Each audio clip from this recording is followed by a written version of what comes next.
the spaceship. Out of space, out of world, out of galaxy with a different girl. Silicone, a TPE, it really don't matter which one it be. My mind keep visualizing future times, beautiful Android girls surrounding me. Filling my cup, full of joy, keep my life full of glee.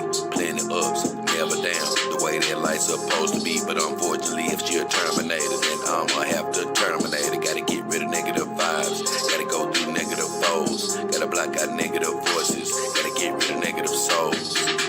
Had some people get discorded, just ignored it. Destiny is more important, so I just had to abort it. Had some people get discorded, just ignored it. Destiny is more important, so I just had to abort it. Yeah. Find me with my dogs in my solitude. Watch my family grow from 4 into a multitude. Been living it below sea level, finna rise to another altitude. Been searching, seeking knowledge, but all the time I had the aptitude. I flipped my mindset to the switch to say I will not lose. Mama said them sticks and stones won't break my bones, I never bruise. Whenever it come to trouble, man, the girls pull a tongue, we always cruise. I heard other dog owners get it out for me, but it ain't no news. I got 4 in the dough in Memphis so they can get the blues. If you need a few clues, they'll blow off your under rules. Send your compliment to the new girls I got coming through. Send your compliments to the new girls I got coming through. Out of space, out of world, out of galaxy with a different girl. Silicone, a TPE, it really don't matter which one it be. My mind keep visualizing future times, beautiful Android girls surrounding me. Filling my cup, full of joy, keep my life full of glee. Plenty ups, never down, the way that life's supposed to be. But unfortunately, if she a Terminator, then I'ma have to terminate it. Gotta get rid of negative vibes, gotta go through negative foes, gotta block out negative voices, gotta get rid of negative souls. Out of space, out of world, out of galaxy with a different girl. Out of space, out of world, out of galaxy with a different girl. Out of space, out of world, out of galaxy with a different girl. Silicone, a TPE, it really don't matter which one it be.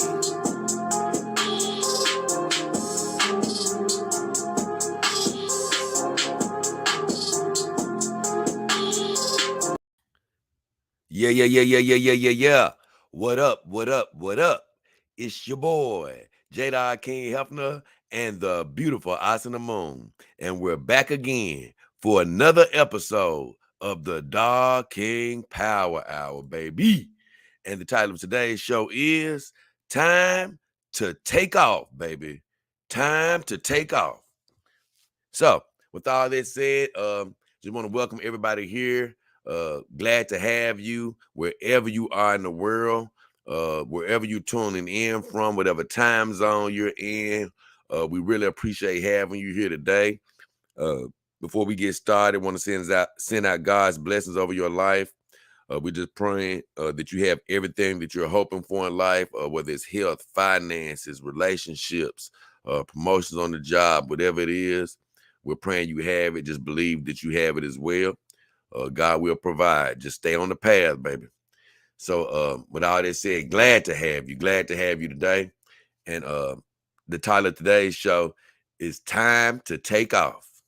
It's time to take off.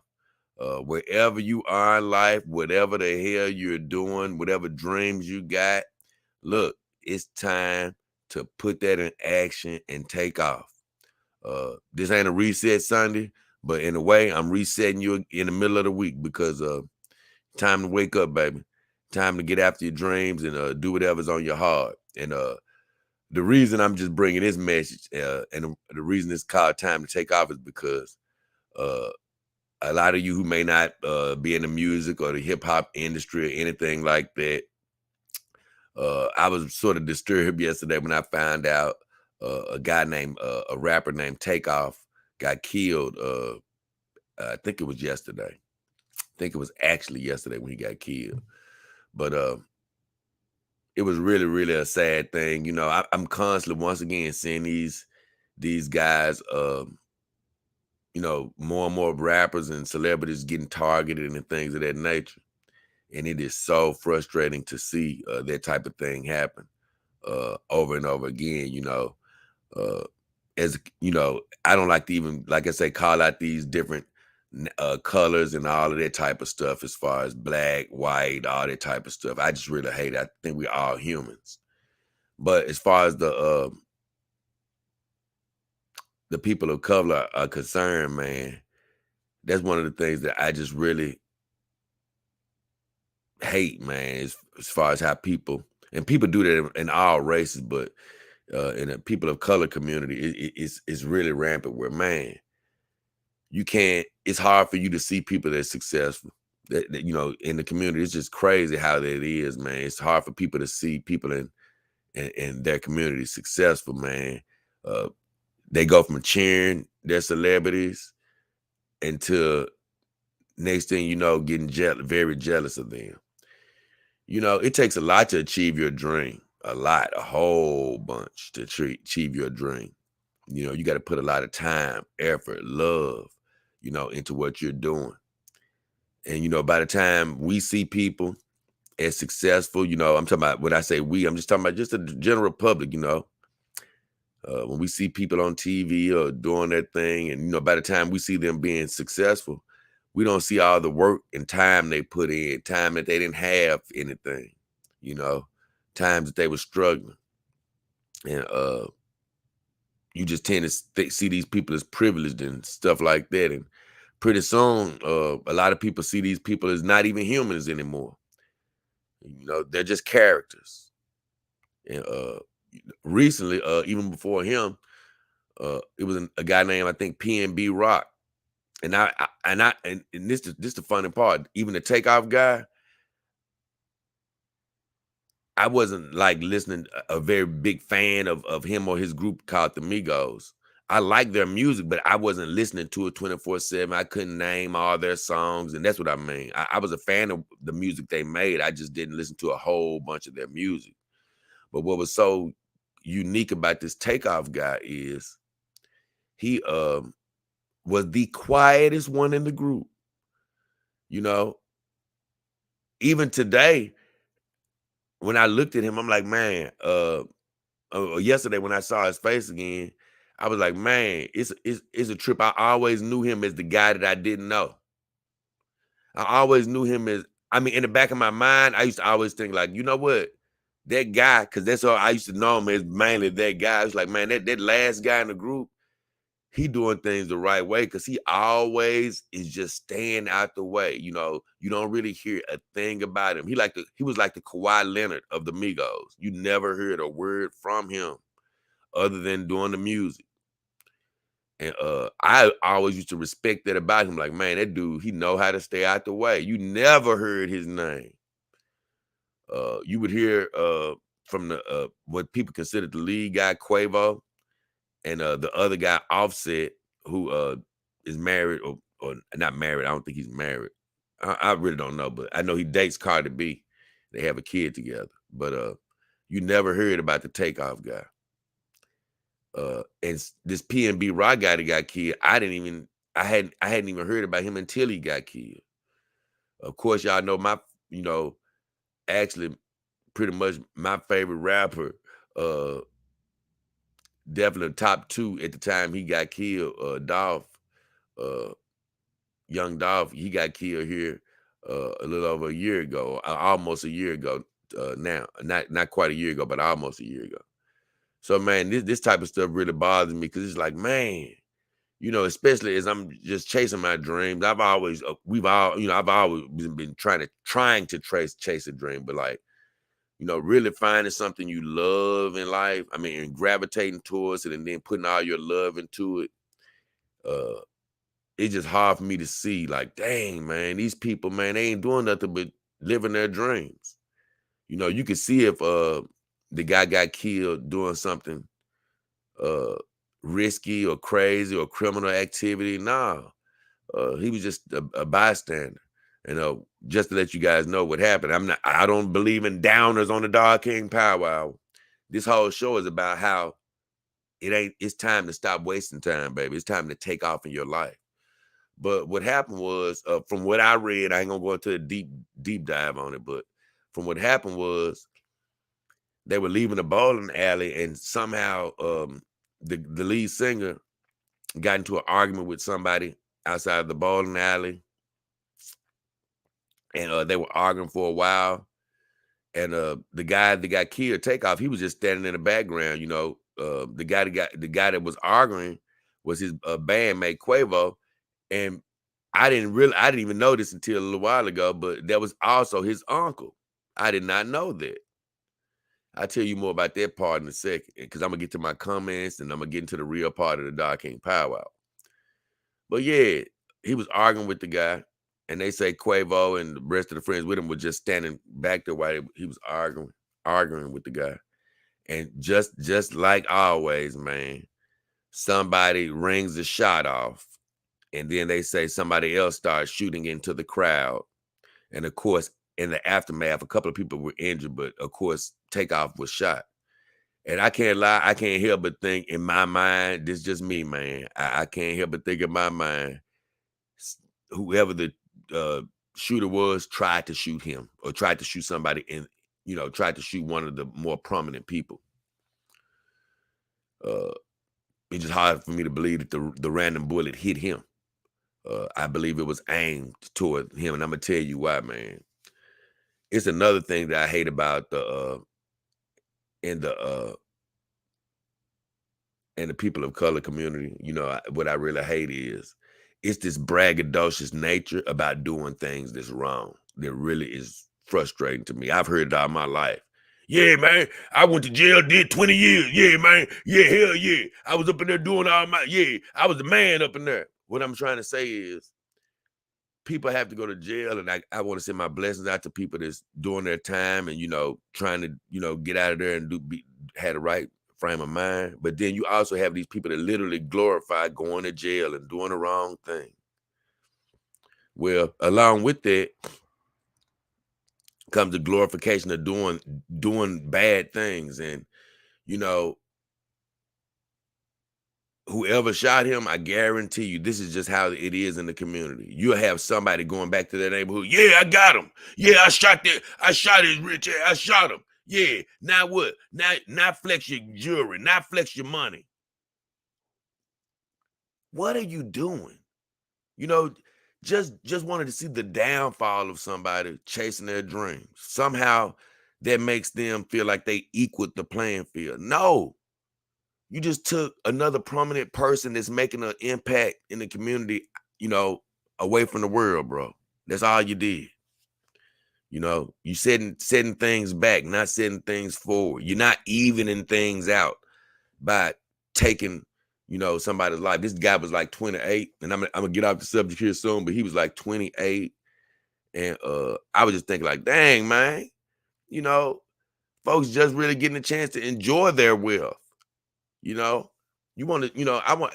That's what hurts me about the Dolphs of the world and stuff like that. It's like, man, when you see these people, man, damn, man, I want to see these people get to the point where they're older and enjoying their money, man, enjoying their work, shooting these guys and stuff like that, man. And before they even have had a chance to enjoy what they work for, man.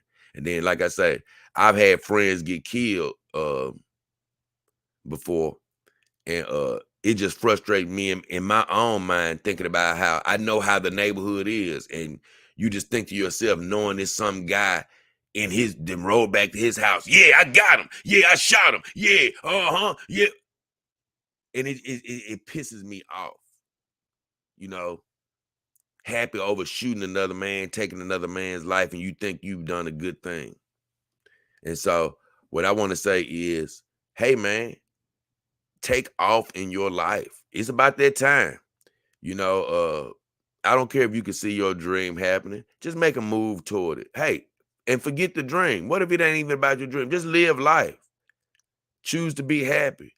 It's over. Things like this happen too often. You know, I don't preach. I preach longevity of life on everybody that's watching this show, myself included. But we have to enjoy the moments. As they come. Stop letting stuff upset you and take you. Get you distracted from living a happy life, man. Because it can be over soon. You can get killed when it's not even your argument. And like I said, I know I'm gonna go ahead and check it with my comments, but the last thing that was sort of bothering me about it was not bothering me, but one of the things that just caught my attention was before I got on tonight is I came across an article that was saying something about his mother. And I'm like, man, let me just I promise you, I don't even like getting looking at anything negative or even seeing these deaths. And people die every day. Nameless people we don't know. And I understand that. This isn't about making his life more than others. This is about him being a microcosm of all the lives that's lost for no reason, you know? But when it comes to celebrity, or people that have made it, as far as finance and following their dreams and doing really, really good. It just bothers me because, man, it's so hard to make it like that. It's so hard, to make it like that. And, I know the mentality of people literally just being jealous because you made it. Nothing more, just upset that you made it. And I know it's some tough times out there right now. Believe me, it's tough times out here, rather. I promise you, I know. Bills, pressures, all type of stuff going on. Uh, and it can serve to work up the public even more when they see people that have made it. But man, you can't get blessings by trying to take blessings away from other people, trying to shorten their life. And like I say, that PNB Rock guy got killed, and some guy came and took the chain off of him while he dying. What are you doing? You mean to tell me you killed a guy for a necklace he wearing? Come on. So that's why I say, man, we gotta live. Go after what you want, man. Go after what you believe in. Live every day like it's your last. But the story I wanted to tell about his mother was he it was like, who was his mother? I'm like, let me go and click on this little thing. And that's when I found out. I was like, dang, I never knew that. I just thought they were all friends. But come to find out, he was actually raised with Quavo. Quavo's mother and his mother were sisters. And something happened, I don't know, but something happened to where he went to live with Quavo, was raised by Quavo's mother. So basically he was raised with his uncle's family. Uh and they look like brothers. And I've seen that dynamic very rarely, where the uncle is almost the same age as his nephew, or aunt is almost the same age as her niece, or vice versa, whatever. So it's a rare scenario that I've actually seen, in real life. I didn't know that was the case though. So I was just like, man, once again, me and my empathy, just put myself in the family's position. Like, man, I feel so bad for them. As far as like, dang, man, you lose your nephew, a mother that basically lost two mothers. But even though he was the other one didn't raise him, that's basically like two mothers that lost a son. And I know it hurts for it to be. You don't want to lose any son, but when you think about how quiet of a nature this guy had, uh everybody seemed to have, loved him from what I hear. I know that hurts even more because you like, man, I know he wasn't even involved in anything. So, I ain't gonna go down this and beat this up all day, but I do. Let me see something. I do want to say, God bless, him and the family, and all those who've lost somebody. I know it's people who've lost people all over the world. Uh, but in this particular case, it was just sad because I was like, you know what, I got to tell people, man. I always tell people, but we gotta live, man. I know your dreams and stuff, it all seems unrealistic to achieve. And you gotta just chase it anyway. That's the whole thing. You gotta chase it anyway. You know what I'm saying?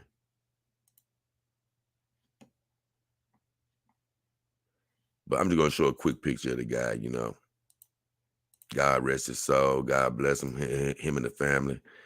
Uh, but yeah, this is the guy here. Honestly, it's so funny. I have rarely ever seen him, like, and noticed his face. Honestly, I've never, I'm saying I've always known he was in the group, but I wouldn't have been able to tell you who he was before. Today I have never really looked at his picture that much. So that's just a picture of him, and just want to say God bless him, his family. It's a real tragic story, man. Hey, live your life out there, baby. This Dog King Power Hour. Uh, God rest your soul. Take off. Like you say, hey, and it's time for everybody to take off. Stop playing, baby. Get about your life and live. Um, man, sad thing. So, with all that said, Sheila Bell, top of the morning to you, King Hefner. Dog King Army team in the house. It's good to see that team member emblem back, man. I tell you that.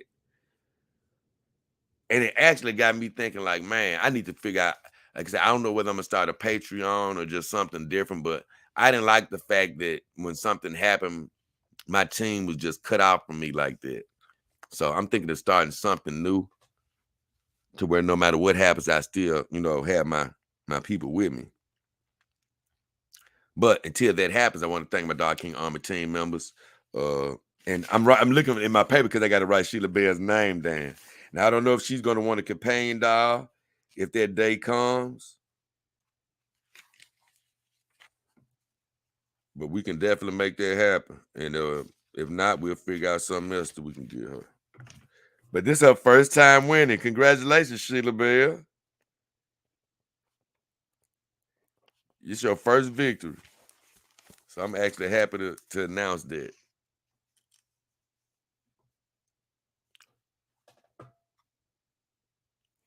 So let me read these comments, and then I'm gonna get to my. I'm gonna try to catch up with most of these comments, and then I start on my videos. I always say this, but it looks like that it's not a ton of comments. So hey, we got to make it through this power hour. Pretty nice and smooth.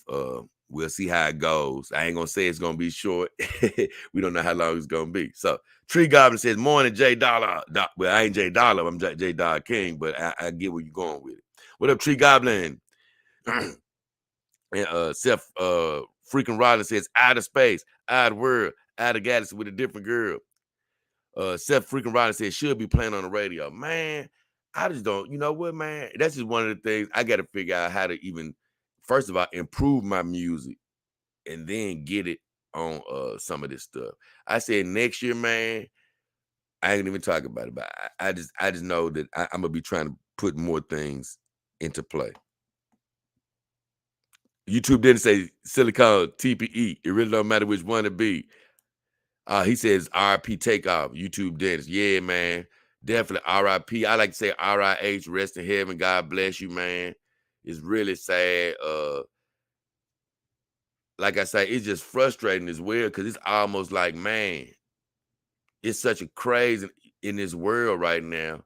People are doing so bad that they're just ripping their clawing at anybody that could have a little bit more than them. And it's like, no, man, chase your dreams. I know it's hard out here. I know your dreams seem impossible. Don't kill somebody else because they got to their dreams. Chase yours.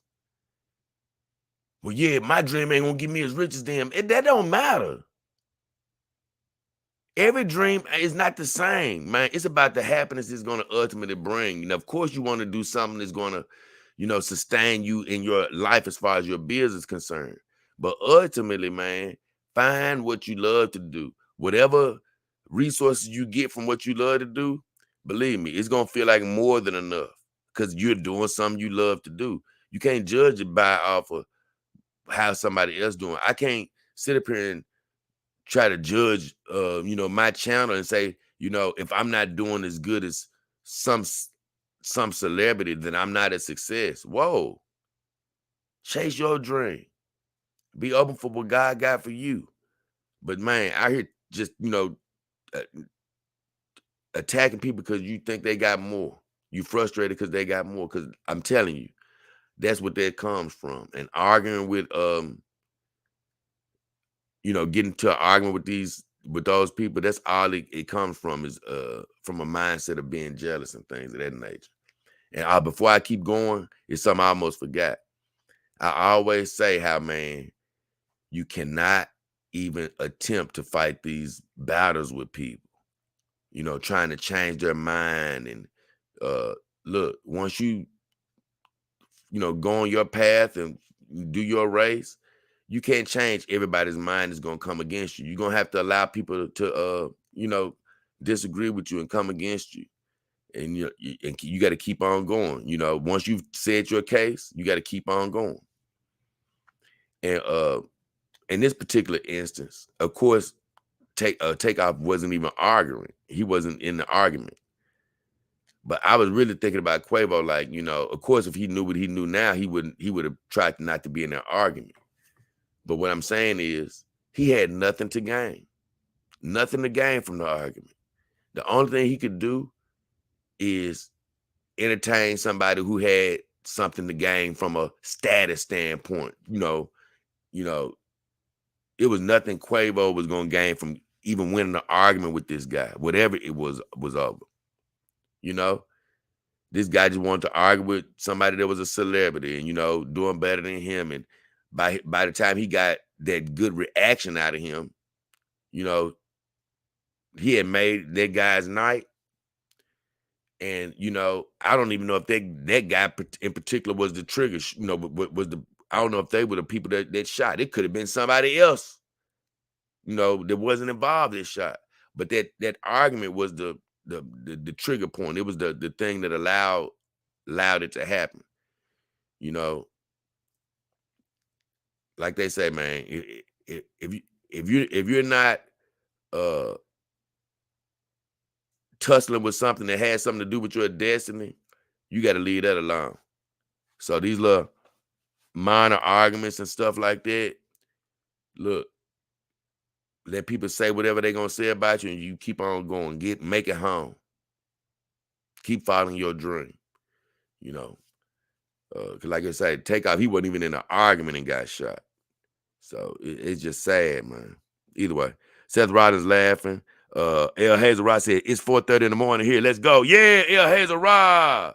Sorry to hear about Takeoff, Seth. Yeah, man, it's sad. 79 says, no matter how old you are, no matter where you are in life, it's time to take off. Yeah, I love that, 79. It's time to take off, baby. Yeah, I love it. Seth Robinson says, rappers used to be heroes. Now they're talking, man. It's crazy, man. It's like they easy targets because it's just like, man, you got more than me. Damn, man. Like I say, man, hey, that's good that these people that made it. And you got some of these people out here who really, would judge me. Hey, they got on chains, they got on this. Hey, man, that's just part for the industry. They're, hey, when you're in that industry, you wear chains and stuff like that.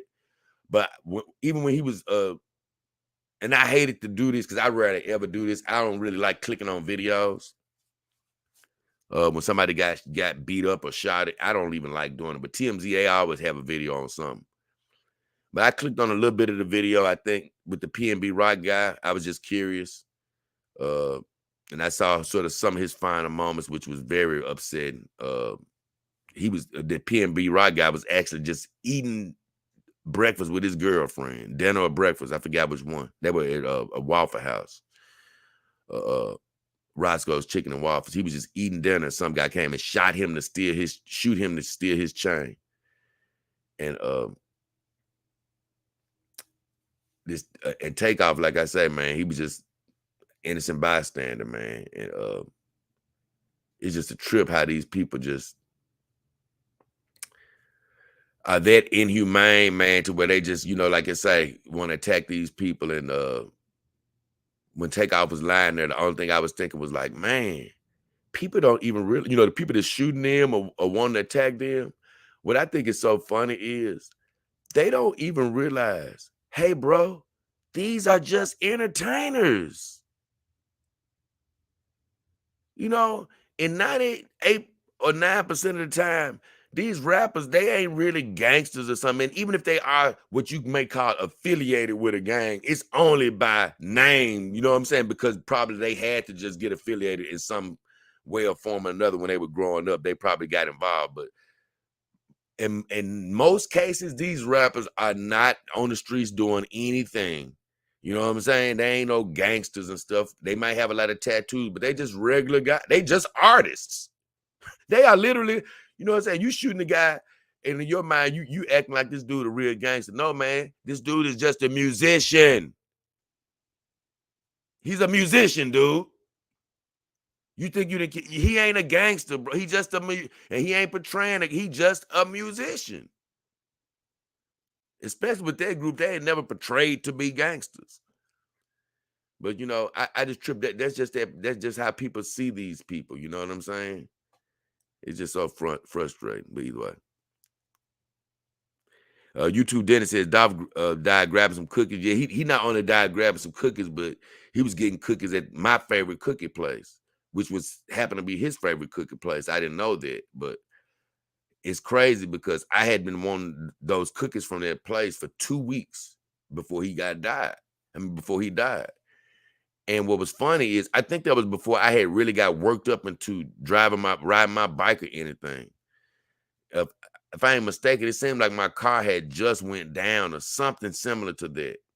And I know I had been thinking about riding my bike or something to get some cookies. I think that was the scenario in my mind. If not, if I still had my car, I was thinking about going to get some. But whatever the case was, I just said, nah, it's just something that kept, it was like the weekend that he got killed. It was something that kept me going the weekend before he got killed. It was something that was like, man, I just ain't gonna go yet. And I got distracted. But I love the place that he got cookies from. I mean, I recently went there on my bike and got some. I just didn't film it or whatever. But that was equally heartbreaking because that place had to shut down, and I love that place. So it was heartbreaking for them to shut down. It was super heartbreaking for Dolph to die like that. That was, it's just sad, man, for folks to have to die like, you know, especially like that because, man, I think about the times when I go in there and get cookies. It's like, man, I'm going there to get cookies, man. You ain't thinking about when you walking out, somebody finna be trying to shoot you, bro. I mean, it is crazy. It's crazy. Seth freaking Rollins says, take off in your life, Jay. Real talk. Most definitely. Live long and prosper, J Dog King. Thank you, 7 and 9. Phantom Storm said, what's up, King? Keep talking that truth. More power. He said, I just want to say rest in peace to the brother Takeoff. Man, yeah, man. God bless Takeoff, man.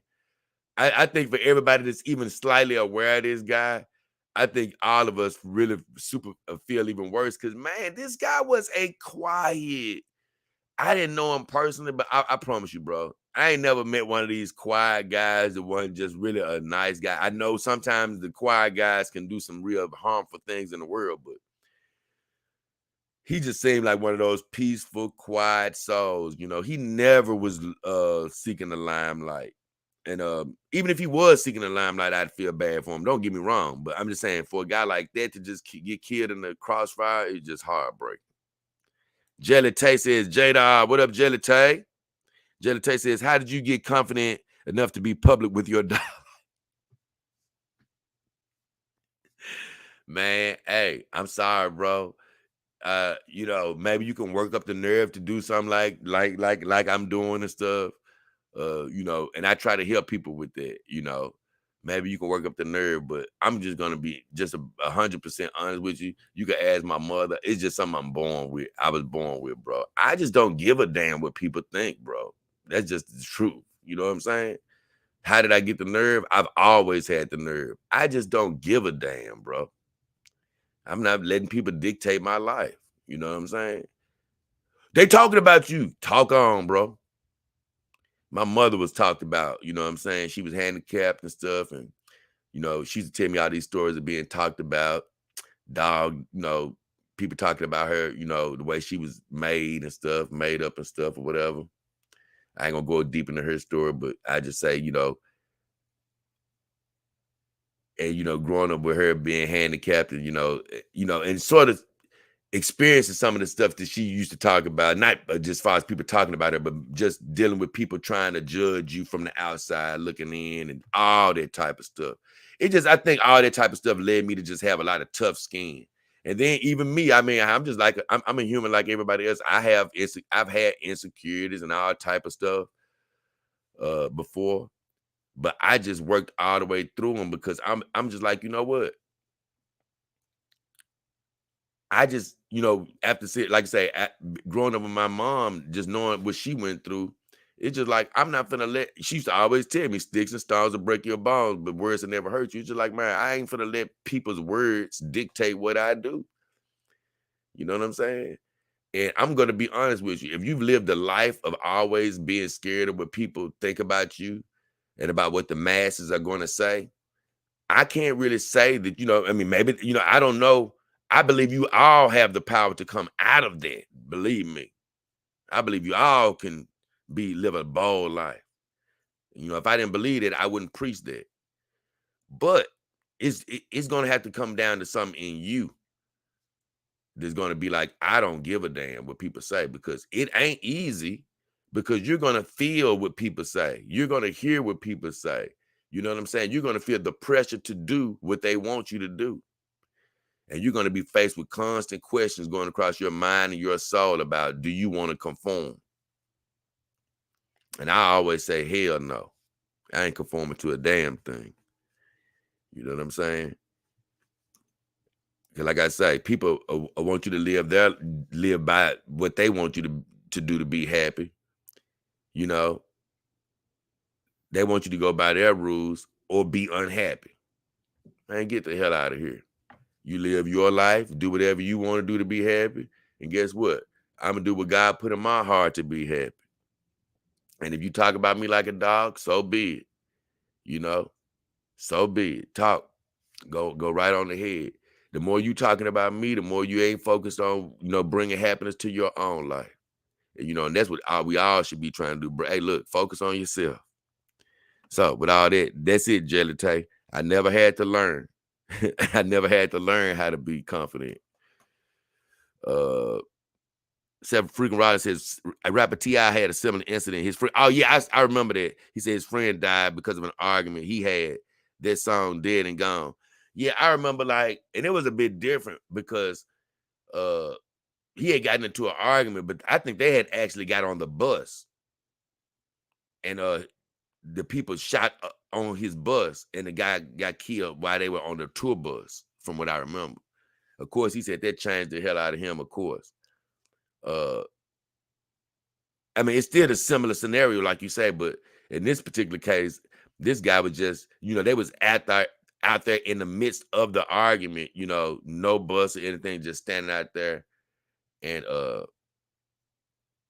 it just sort of happened in real time like that. But like I say, it's pretty much the same scenario.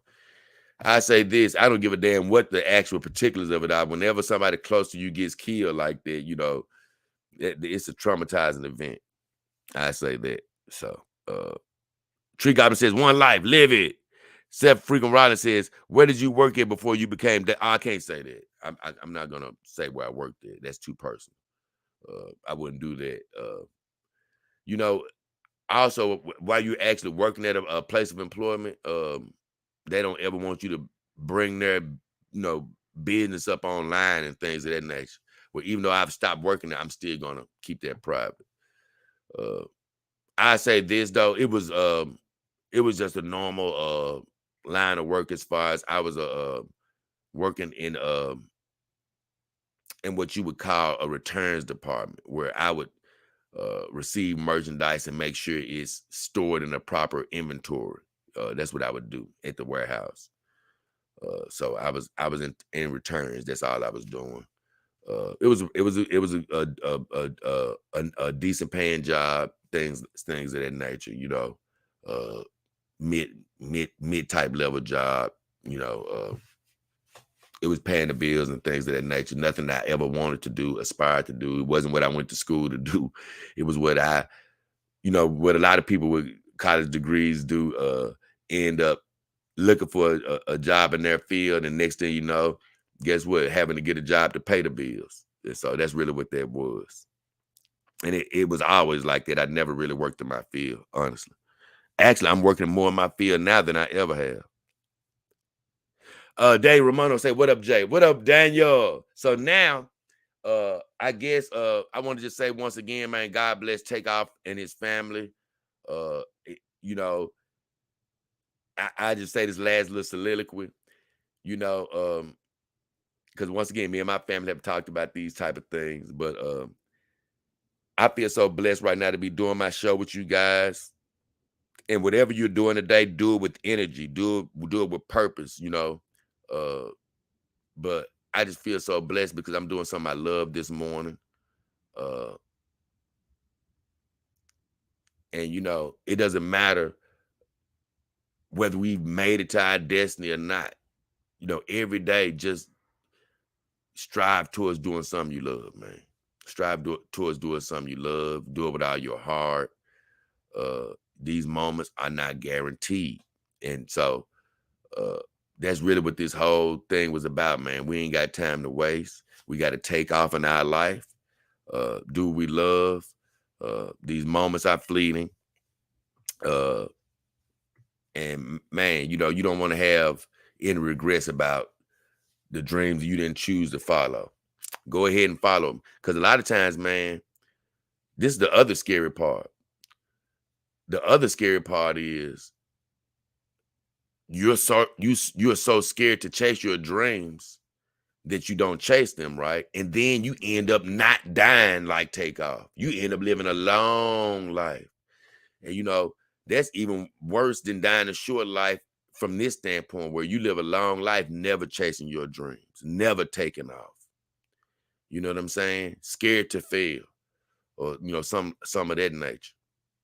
And so, in that regards, you know, a guy like Takeoff will live a lot more fruitful and long life than somebody that lives what people would consider a longer life.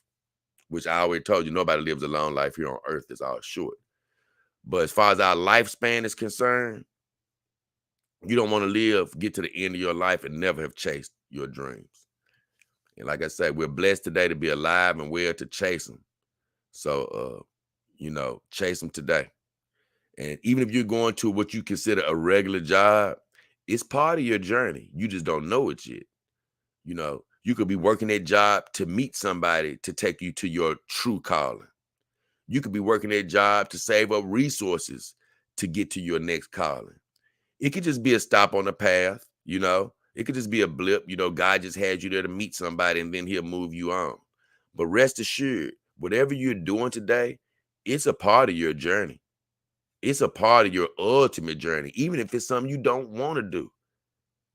I did my job for years and hated it, but I did it with joy from inside of my heart. As far as I did it to the best of my ability.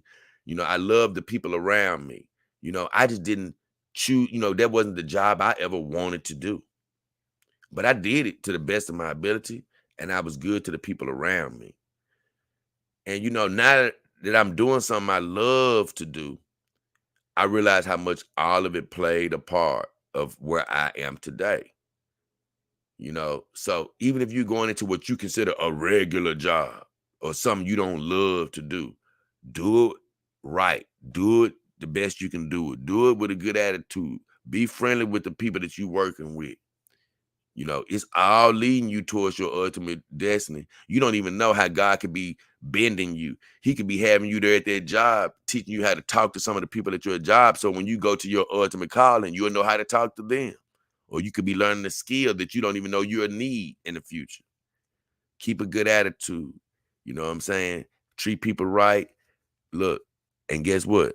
Last time I ain't gonna say last time I said, but for right now, I'm gonna say, look, let's honor a good, you know, what seems to be a good human like Takeoff. You know, I don't know him personally, but like I say, from the outside looking in, he seemed to be a really cool guy. But without knowing him personally, you know, let's honor uh not only him, but all the people, you know, that have chased their dreams in life. Let's honor them by chasing our dreams, living our dreams, being the best we can be every second of the life that we got to live, you know. Because, you know, you got people waking up this morning. That's what I forgot to say. Well, you got it's heartbreaking for me because that's what I forgot to say. Me and my mom and brother, we've all talked before about how when you die in life, guess what, man? Everything it's gonna keep moving. You would love things to stop, but it's gonna keep moving because Takeoff's mother, Quavo, his family, all of them, they don't see today like we see. You know, if you're alive today and no trauma or bad things in your family, when you're waking up this morning, they don't see the day like us. This is a traumatic day for them. You know what I'm saying? It's hard to wake up and imagine him not being here. But guess what? For me, even though I'm sad, I'm not living in that type of sadness that they're living in. You know, I'm going on about my day. You know, like even when I get through with the show, I'm gonna probably turn on before I go to sleep and get some rest. I'm gonna turn on the anime I've been looking at. Well, you know what? He's not here anymore. You see them getting that? My world is continuing. You know, hopefully everybody out there that's watching the show, your world will continue. And we always talk about this. Hey, whenever we go, whenever you go, the world will continue. In a way, you would sort of like it to stop to say, damn, man, when I die, nobody's really gonna notice. You know, as far as, you know, everybody's still gonna go to work. You know, somebody having sex right now, somebody eating their favorite food right now, somebody watching their favorite movie right now. They don't even know that you just passed away. So in a way, you think like, man, it's sort of crazy. But the truth is, it has to be that way. Why? Because people, even though they may be sad that you're gone, they can't take off in life if the whole world stopped. They can't reach their dreams. They can't keep going forward if the whole world just stopped every time somebody left this earth. We, you know, just like the earth got to keep turning, you know, people got to keep waking up. They got to keep moving and they got to keep going towards their dreams. Why? So the moments that they have left are not wasted. But it's sad, you know, when you think about it, like, damn, man. The world may, you know, some people in the world will pause for a while, but the world ain't gonna stop, you know, when any of us leave. And, you know, that's the way it has to be. We, like I said, it's gonna allow all of us to take off in life. So with all that said, I'm gonna move on. I hope I haven't brought the mood down, baby, because we got to keep the mood up. Uh I just want to bring all that up, man, because I think it was necessary, man. It was necessary. It was necessary. You know what I'm saying? If anything, get encouraged this morning. You know, be thankful that you got your life to, you know, still live. You got your loved ones. Call up somebody, tell them I love you today. Keep going forward, baby. So the first video I'm gonna take a look at on the list today is When to Hit By. It's an old video. I got a guy named Kenneth that looked like he commented on that video. Let me see something right quick.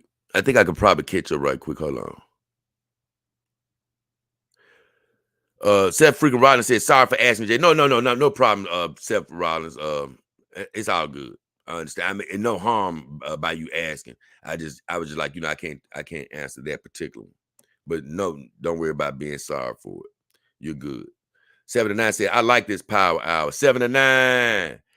Uh Photo says, where do you work here, Seth? The address too. Seth says, I didn't mean to put him on the spot. I apologize. No, you good, Seth. We love you. 7 to 9 says, I like your bike trips around Memphis. Thank you, 7 to 9. I appreciate it. You know, I'm glad you said that because I want to do more of it, man. I want to definitely do more of that, bring more of that to the channel and just bring uh more activity, especially since I don't have my car right now. You know, I don't have a car right now. So I think that's a nice little, you know, touch for the channel. Uh I don't know if I might ever need to separate it. But for right now, like I say, man, this channel is just about, it's just a smorgasbord of just my whole life surrounding the dog life. And sometimes that, you know, you're going to see a little bit of my life that's a little bit separate from the dog, just a little bit, like riding a bike and things of that nature. But it's still my life surrounding the dog life and things of that nature. So I'm not going to take you too far away from what the show is centered around. Uh, Big Daddy says, I just tuned in. I take it Takeoff was a friend of yours. Sorry to hear you pass. No, he was a friend of mine from the standpoint of he was a human being. And man, I do love humanity, as far as man. I don't like to see any wrong happen to anybody. It really hurts my feelings. Here, I don't even like killing insects when I don't have to be honest. So it just really hurts my heart to see it's something like that happening as far as Takeoff. Like I told you, it hurts even more to see something happen to him because, man, he was the quiet guy. You know what I'm saying? The guy that stayed in the corner all the time. So, man, yeah, it hurts me from a standpoint, but I didn't know him personally. Big Daddy says, God time isn't the same as our time. No, it's not. God's time isn't the same as ours, and that's why I say, man, that's why you don't get so worked up about your dreams not coming true yet. Keep doing whatever you're doing every day, working a little bit, edging towards your dream, being the best person you can be. Because of exactly what Big Daddy says, God's time is not our time. You don't know when he's going to bring your dreams to pass, but you best rest assured one thing: he's going to bring them to pass at the right time, guaranteed. Dane Romano said, that's deep. We always get deep here, not complaining. Oh, that's cool, Dane Romano. 79 says, yeah, call your loved ones. Oh, yeah, most definitely, 79. And call them when you get the inkling to call them. That's another thing. A lot of times we get that feeling on the inside to call or get in contact with somebody and you don't do it. And, you look back and that person might have passed right after that. And you're like, nah, man. Hey, listen to your spirit. It actually happened to me one time in life where, I could keep beating myself up, and I don't keep beating myself up, but I do think about it sometimes. One of my grandmothers, man, she was in the hospital and I was supposed to go see her. I think I was in junior high or something. Yeah, I was in junior high, and I was supposed to go see her. And it was like a 3 or 4 day period, I remember. And I don't know what was happening, but I didn't go see her for whatever reason. I didn't get somebody to take me out there or whatever. And, after that 3 or 4 day period, because I thought I had time. I don't know, just being a young cat thing. I was like, man, yeah, yeah, I'm gonna go out there. Yeah, I'm gonna go out there. And man, she was gone before I knew it. I never even knew it was gonna be something that was that serious. Uh, and sometimes I always think to myself, like, man, you was supposed to call or go out there before she died. And I don't beat myself up over it anymore, but I do think about it. And you don't want to be in that position. I say that. So make the call. Cause it's something that I don't really talk about, but I say this. It is something that do bother me about not calling her. But you gotta let the past, you can't look back to the past. Like I said, you gotta be like Paul in the Bible. Forget those things which lie behind, reach forward to those things which lie ahead. But something that is sort of emotional to me is I remember when I was younger, sitting on her bed. Um, let's see. She told me about this ring, and she showed it to me that my uncle had before he died. She was like, this is your uncle's ring, and she was like, before I die, I ain't gonna give it to you now, but she said, before I die, I'm gonna give you this ring. And I was like, okay, I'm gonna get this, I'm gonna get the ring before you die or whatever. And I just remember, man, that I think that's one of the things that really hurt me more is like, man, I wasn't there for her to give me the ring. So I ain't gonna get too emotional or nothing, but that does hurt me, even thinking about it now. Cause I sometimes think about it like, man, I'm supposed to have my uncle's ring. But once again, you can't go down those paths too far and be beating yourself up because then you get sad and then you'll start losing your joy. No, guess what? It didn't happen.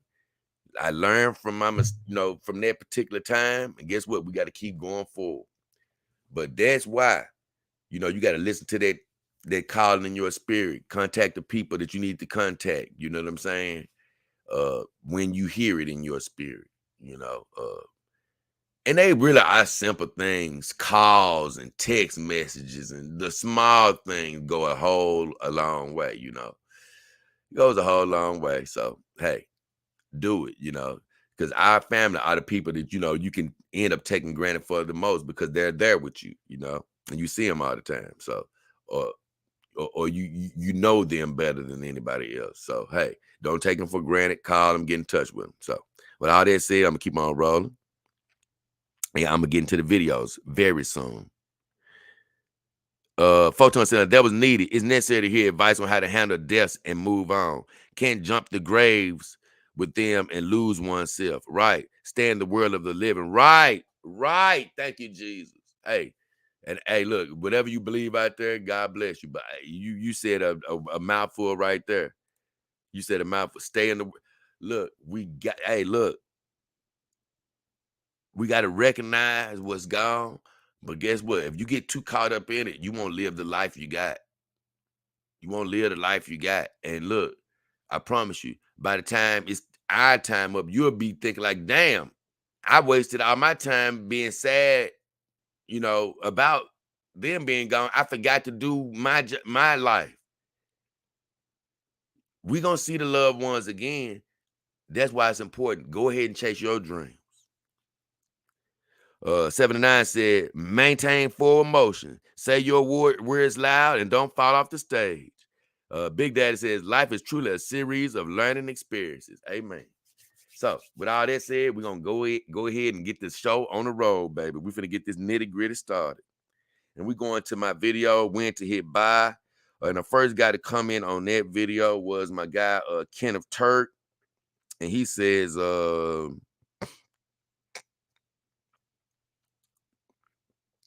what does he say? Did I go too far? Yep, I went too far.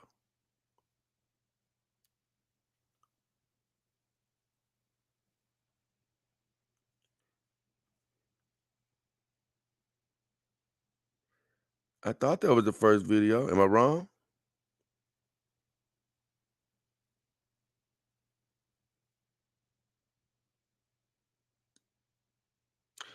It looks like I'm wrong. Hold on.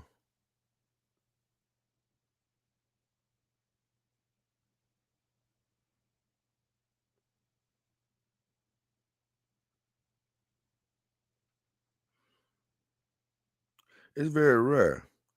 I don't see it though. I don't know whether that comment got deleted or what.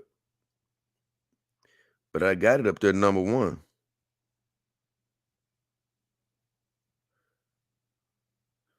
I'm just looking. Yeah, I don't see it. Well, I'm gonna go to the next one then. So oh, exactly. I'm about to say something ain't right. Okay, exactly. I was on the wrong page. Okay, my first video is I Take the Heat. Okay, that's what it is. I'm like, man, something ain't right here. Okay. And my comment was DAS, my guy, Dog King Army team member. He says, now I Take the Heat. That video was about me talking about eBay and the black sites. And hey guys, avoid buying off these black sites and getting these cheaper dogs, not because of the dogs. I actually think the dogs can still bring you happiness, but I don't want you getting an inferior product that's going to get you sick or break in 2 weeks on you. So I say I take the heat because some people, a couple of times, every now and then, people be like, you don't know what you're talking about. I got an eBay dog. And I'm like, God bless you. I don't want to talk bad about you because you got an eBay dog. I don't. This ain't one of those things where I got a pair of Jordans. Look, you got some no-name shoes. Nah, I don't want to talk about nobody. That ain't me talking about nobody. No-name shoes is all right if they hold up, if that's what you can afford. My whole thing is these eBay dogs ain't holding up, and I don't want you to get something that's not going to hold up or something that could potentially get you sick. And I say I let people talk bad about me to put out the right message. And there it says everyone thinks that I just cheap out and everything will be okay. He says eBay only works out for a small percentage of people. Most people that have bad experiences don't comment or share their experiences. But believe me, as being a victim of a shady site, you get what you pay for. He said, I wish I would have started my dog life journey when JDKH was around. Would have made a lot of less mistakes. Thanks for the stream. I appreciate you so much, DAS, my guy. I said, great comments. And even when it works, and what I mean by that is, even when people say that their eBay thing worked, I said it's questionable because of the low quality materials that they're getting. They may say it worked because their dog didn't break, but you don't know that dog is getting you sick because it's of low quality materials.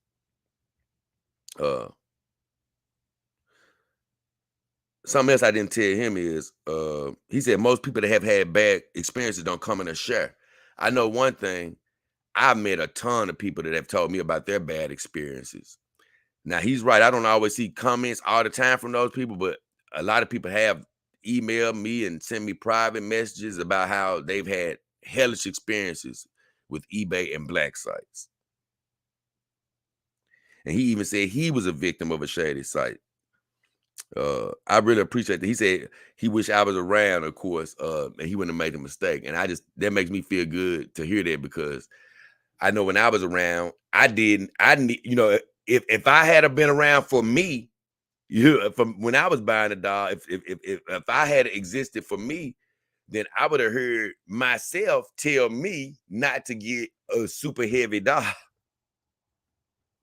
And God bless Taima. I love that she's a part of the family, but if I had heard myself, I would have never gotten her, and my back would have been happier, you know.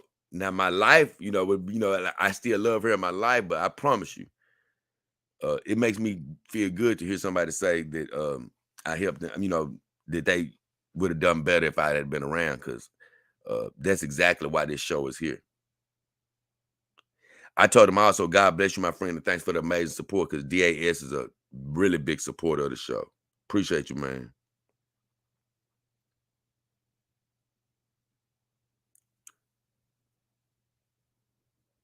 Man, I just had to pause for a second. I was like, man, I don't even want to say it. Like I might have to step off and take a sip of a Sprite or something. I was getting a little lightheaded there. But God gonna bless me to keep going. Uh Next, I have comments on the video cleaning routine. And the cleaning routine where that might be a great video for you guys, new dog owners or dog owners that don't have a dog yet. If you want to hear what I talk about cleaning, how I clean my TPE dogs and how I clean my silicone dogs. I went through in as much detail as I could and explain what I do. Some dog owners differ. People have their own little tricks of the trade, but I share with you my tricks, and you can add or take away whatever you want to from that particular stream. But the major part about that stream was I want to just basically talk about the differences between the silicone and TPE cleaning routines and how it's a world of difference. Because people usually try to keep it quiet. So DAS says, I love it when your spirit tells you to go heavy streaming. My guy DAS, he says, love the live streams. I don't really think I can add much to the topic. He said, you have a good routine. We have a small difference on the TPE cleaning methods, but nothing major. Both get the job done. He said, you're spot on about the silicone girls. I just love how easy they are to maintain. Like I say, silicone girls, it's night and day how easy it is to maintain them. It's night and day. It's also cool to hear that we don't really differ much on the TPE. I know that I could differ a lot from some people because I do mine outside of the tub, and some people clean their dogs in the tub. I just feel like it's not quite necessary, to immerse them all the way in the tub. But if I had a different type of setup, I would take them into the tub. But that's another subject for another day. So he said, I just love how easy they are to maintain. He said, my silicone girls are definitely my favorite. He said, but I think, okay, I can't say the rest because it's got something to do with a show that I got. I had to tell him that I can't say the rest. because he actually hit on something that's he didn't know this, but it's literally a part of a show that I'm finna do. And what he said is something that I'm gonna actually say in the show, so I couldn't say it. But I told him, thanks, my friend. And you actually touched a topic of a future show, so I can't add much right now. I said, hey, great comments. I couldn't add much, but he touched on a future topic. And that was the only comment I had. Like I said, these gonna be some streamlined comments because like I love live streams. But keep in mind, I still love when you guys comment. So even after you watch a live stream, if it's something you want to comment about or something you didn't understand, you want to ask a comment, ask a question, that's fine. Uh It'll all come back on the Dog King Power Hour. But I was telling people sometimes I don't have as many questions when I go live stream heavy because a lot of the times it's talking that happens during the live stream. So I don't mind it not being as many comments after my live streams. So I always said it could be a day where I don't even have comments. The power hour still is going to go on because I do something like I did at the beginning. I just talk about something else. Uh, but with all that said, we're going to move right on, and we're going to go to my show that I did on TPE oil leaks. And this show was really unique from the standpoint of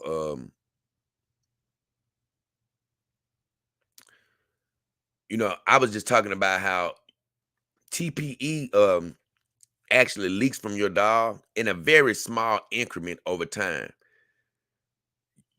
For the most part, you don't notice it. It's not like it's dripping out of their bodies. It's odorless. Well, not odorless, but you don't really see it. But I have seen these stories of people where they say they sit their dogs on their bed and their dog gets soaked with TPE oil, or they'll sit their dog up against something and it's a lot of TPE oil coming out of it. And I used to always think like, man, that must just be mainly these off-brand knockoff brands that got all this extra TPE oil in them or something. I don't, because my dogs do not do that. I've never had that issue. And then I said, well, maybe it's because people keep their dogs in humid environments. Because I've even talked to a couple of people who actually had a Kimber dog that actually sweated. And I was like, that's not very, I said, that's strange because my Kimber dogs that have never sweated. But when I talked to those guys, they said neither one of them had air conditioning and they lived in humid environments. One lived in Florida and the other one lived somewhere else where it was very hot. So I said, oh, that's why your dog is sweating. So if it's hot where you live and you don't have AC, I can see your TPE dog sweating. But if you have good ventilation in the house and it's not hot in your house, if you have a good quality brand dog, your dog, in my opinion, shouldn't be sweating like that. So I was just doing this whole show to say how, man, I don't understand really what's going on. My dogs have never done that. I say maybe it does come down to the quality. I say, but the only thing that slightly confused me was my guy MGTOW, Dr. MGTOW, he came over here one time and he was saying how he had a HR dog, which is considered a legitimate brand because it's on most on a lot of vendor sites. That his HR dog used to do a lot of he used to do a lot of leaking, when he first got it, I think. I don't know whether he continued to leak or not. But that's one of the only major brands that I had heard that did a lot of leaking. But I've even heard Ricky talk about, I don't know what brands he was talking about, but I've even heard Ricky on the Dodge channel talk about something to the degree that he said something like some dogs do a lot of leaking. And I'm like, man, which dogs is he talking about? Because like I say, I got right now I have the Kimber dog, WM, and of course my silicone dog, full silicone dog, Iron Tech dog, Himawari. She doesn't leak because she's full silicone. But my WM doesn't have any leakage, and my Kimber dog doesn't leak. Now, if I go in the room after they've been shutting their room for a while, I might smell a little TPE. But I've never, and I mean never, had an instance where I've gotten them off the bed and it was any type of stain from TPE in the bed. So that's why I did that show. I'm like, man, I wonder where that's coming from. And I said, that's very strange, how some people's dogs really leak a lot. And I said, man, I'm hoping I don't really come across these companies that have these very leaky TPE dogs.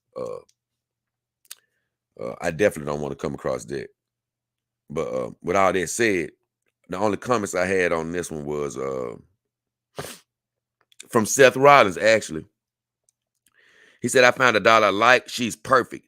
I just got to find a way to pay for it. I might do a payment plan or iron tech doll silicone. See if I answer him. And I said, you can do it, Seth. Take your time and save.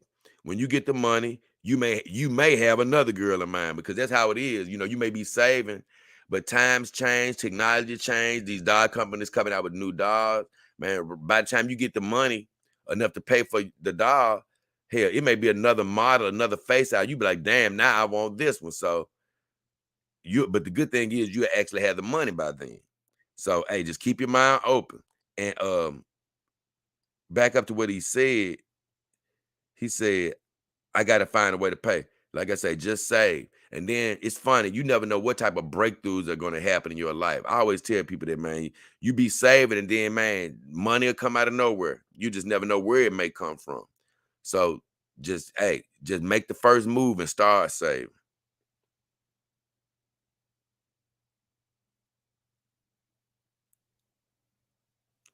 Let's see.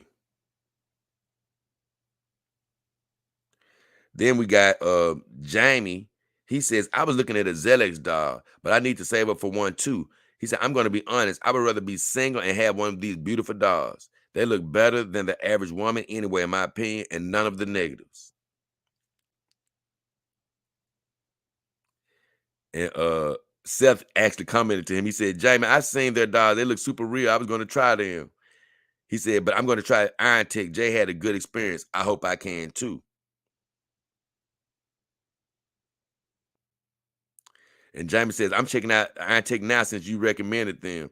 I think I'm in love with their Asian Betty doll. Ha ha ha.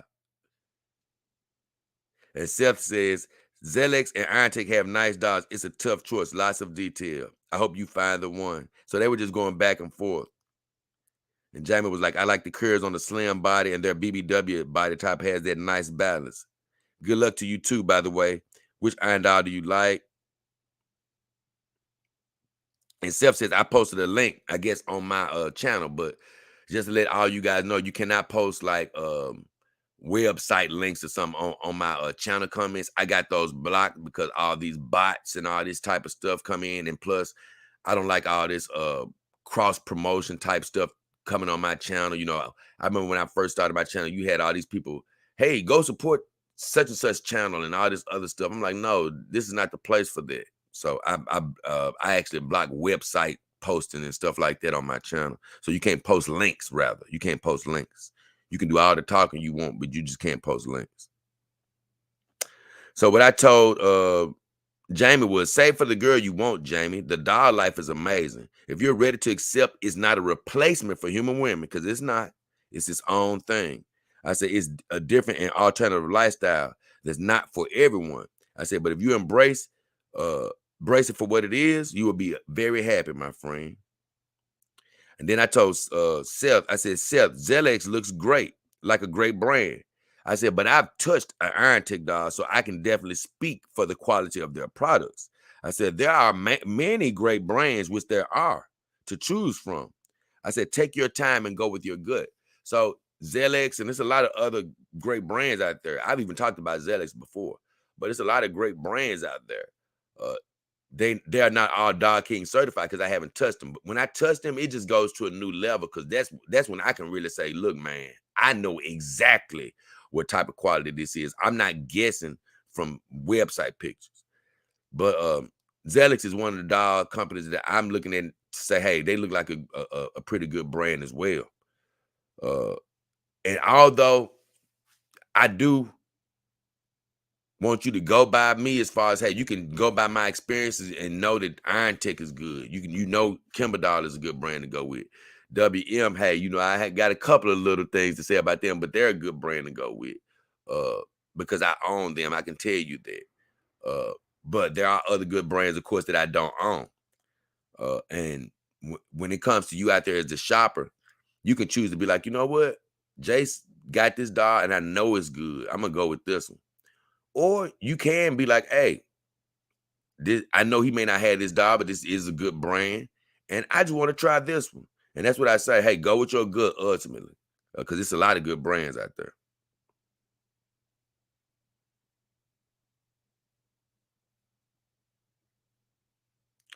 That's what I would tell myself. I said there are a great many brands to choose from. Go with your gut. And Jamie says, "Hey, Jay Hefner," he said, J Dog King Hefner. It's hard to get the money together, man.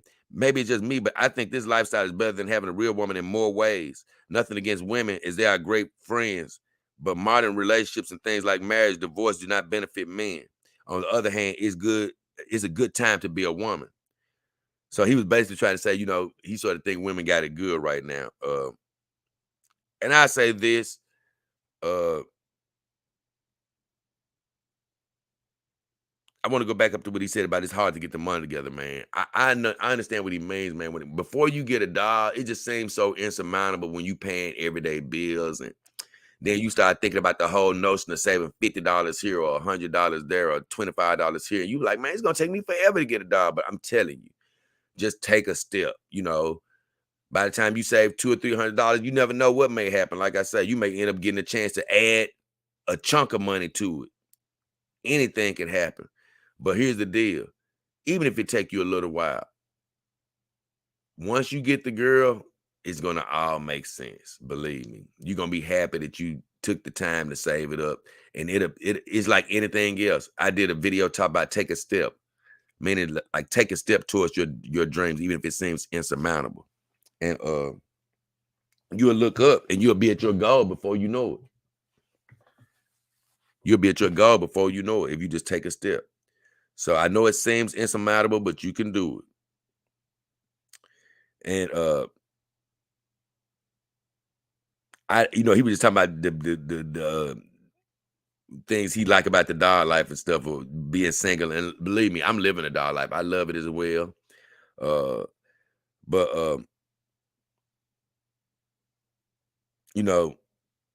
I agree with you that they don't have really any of the negatives of the actual human woman. But I just want to make sure you skate not dogging we ain't gonna dog a human woman. But this dog life does have things. If you love the dog life, it does have a lot less complications. A lot less complications. I say that. Seth Franklin says, he talking to Jamie. He said, I've seen Zelex dogs. They look super real. I was going to try them, but I'm going to try Iron Tech. Jay had a good experience. I hope I can too. But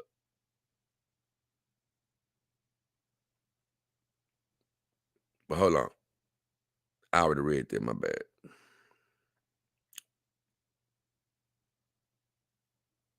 Okay, let's see. I don't know what he's talking about. They talking about something called a Daoshi doll. I never heard of that. So either way, I'm gonna leave those comments alone. They really off topic on that one. So I'm gonna leave those alone. I got another comment from my guy Charles Phillips Adams. He said, I just got my companion this week. Nobody told me how heavy these gals are. He says, if I use her much, pose her around or move her around, I'm gonna have some awesome muscles or a hernia. He said, your suggestion of getting a garment rack and moving her around like that is genius. Now I don't move them around like that on the garment rack. I just hang them up for cleaning. He said, got to run out and get one. Also, maybe a dolly just to move my. Also, he may get a dolly or a two-wheeler to move his dolly. He said it would be good, not for cleaning, but just moving her from room to room. He also said, I got a WM doll, and they are an awesome company. 5 stars in my book. And I said, hey, congrats, Charles. I said, glad for you, my friend. You probably did see my video entitled Size Matters. I have a video entitled Size Matters. I said, because it addresses the issue of weight. These girls are heavy, especially if they weigh 80 or more pounds. I said, I have a 98-pound girl that feels like 150 pounds. Be careful using a dolly to move your girl. I say, get the bigger, heavy duty dolly or two-wheeler, because I bought a smaller one and it didn't really work great. I said, God bless you on your journey, my friend. I had seen another doll owner that was using a dolly or two-wheeler to move his girl around. And I went to buy one and I messed around and bought this one that was a little too small. And so I never got another one. But I say, if you're ever going to get a dolly to try to do that, make sure you get the bigger or the biggest one you can get. That way your girl will have plenty of room to fit on there, stand up, and make sure you strap her really good to it. I just gave up on it. I just moved the girls around by picking them up now. But I would like to come develop something even other than a dolly, to take my girls, to move them around a little bit more easier, like if I'm going out and about. Because I have a really good friend. I called him the other Hefner. Uh, he doesn't go by Hefner, but he has the biggest dog collection in the world. Last I checked, like 200 and something dogs, and he has developed this thing to where he can pull all the dogs around. It's ingenious. He like did something. He made it out of some type of golf cart. I don't know what. Not a golf cart, but a golf. It's something at a golf course that they use to pull things, and he converted it to something where he can pull his dogs around. But it's ingenious. So I don't quite want what he has. I would love to make my own uh type of contraption. Uh, but a dolly is a good way you can just do it without thinking. I say that.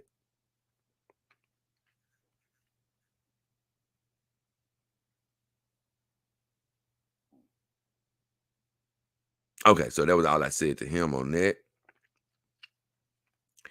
Then he said this. He said, I was told I need, man, this all the stuff I remember hearing stuff similar to this when I first got my doll. And when you're a new doll owner, man, you don't be knowing what to do. But they told him, they said, Charles says, I was told I need to keep my companion in her box laying flat when I'm not using her because they get bed sores if you keep them sitting in a chair. But what's the difference if she's laying flat in a box as opposed to laying in a bed? And this is what I told him. I said, they could be in a bed or a chair, but you need to buy some memory foam to put on the bed or chair. Because see, they don't tell you all that. Because I remember when I first got my dog, yeah, you can leave your doll in the box. I'm like, who the hell wants to leave their doll in the box?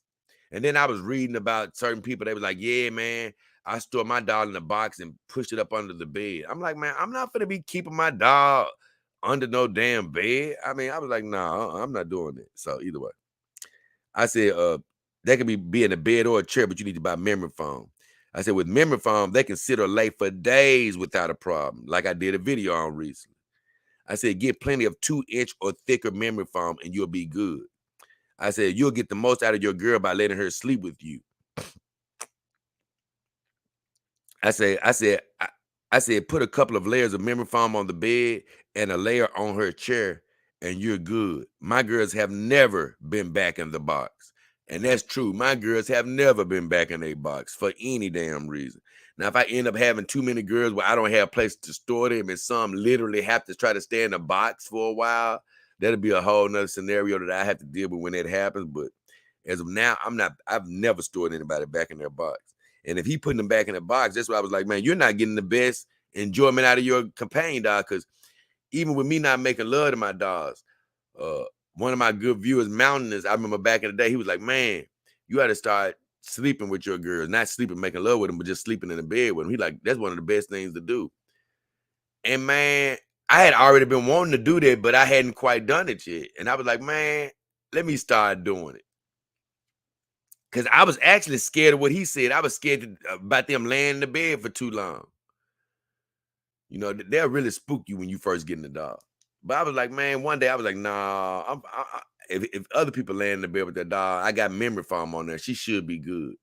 But when I started sleeping in the bed with the girls, like that's the game change. That's the best, one of the best things. You're gonna have the best sleeps in the world when you sleep with your companion dog. That's one of the best things you're gonna get out of owning the companion dog. So if you don't do that, you're missing out on a lot. So I had to tell him, man, you need to be sleeping with your girl.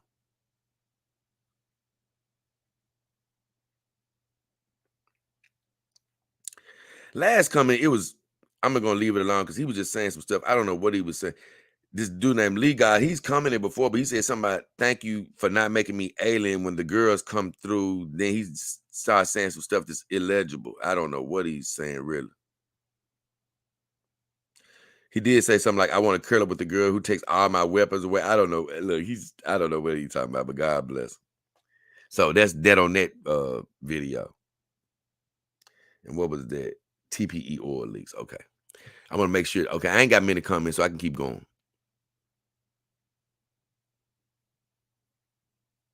Okay, let me read this right quick.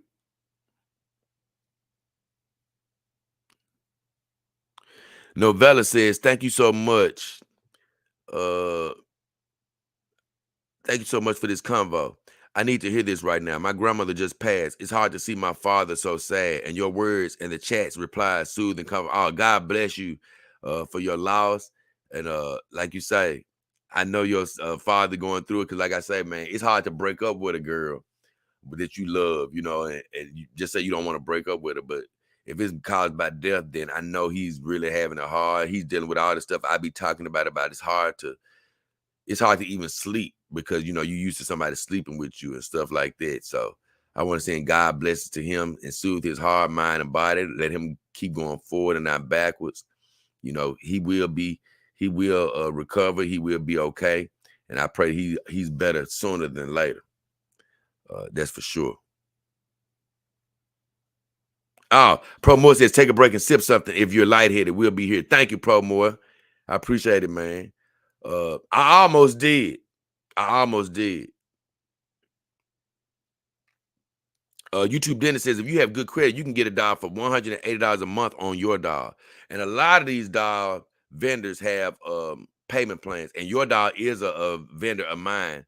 Once again, if you are looking for a companion dial, you can always go to the descriptions in all of my videos. Just go to any of my videos, click on the description, and you will see the links for companion dials in the descriptions. I have it listed, and they are in no particular order. There are about 6 or 7 of my vendors. You can always find your own vendors. Go to a place like TDF, find vendors. But I don't want you to make a mistake and get one of these black sites or go on eBay. So it's safe to go through my vendors, and ultimately you will help the show out uh, uh, by going through one of my vendors. So I would rather you do that. Uh, Great info, YouTube Dennis on that. Stingray says, "Hell, JDKH, what up, Stingray?" He said, I'm late, but here to support you. Good to have you, Stingray. Hey, like they always say, better late than never, baby. Better late than never. And we finna move right on along. I'm going to my video, Scam Alert.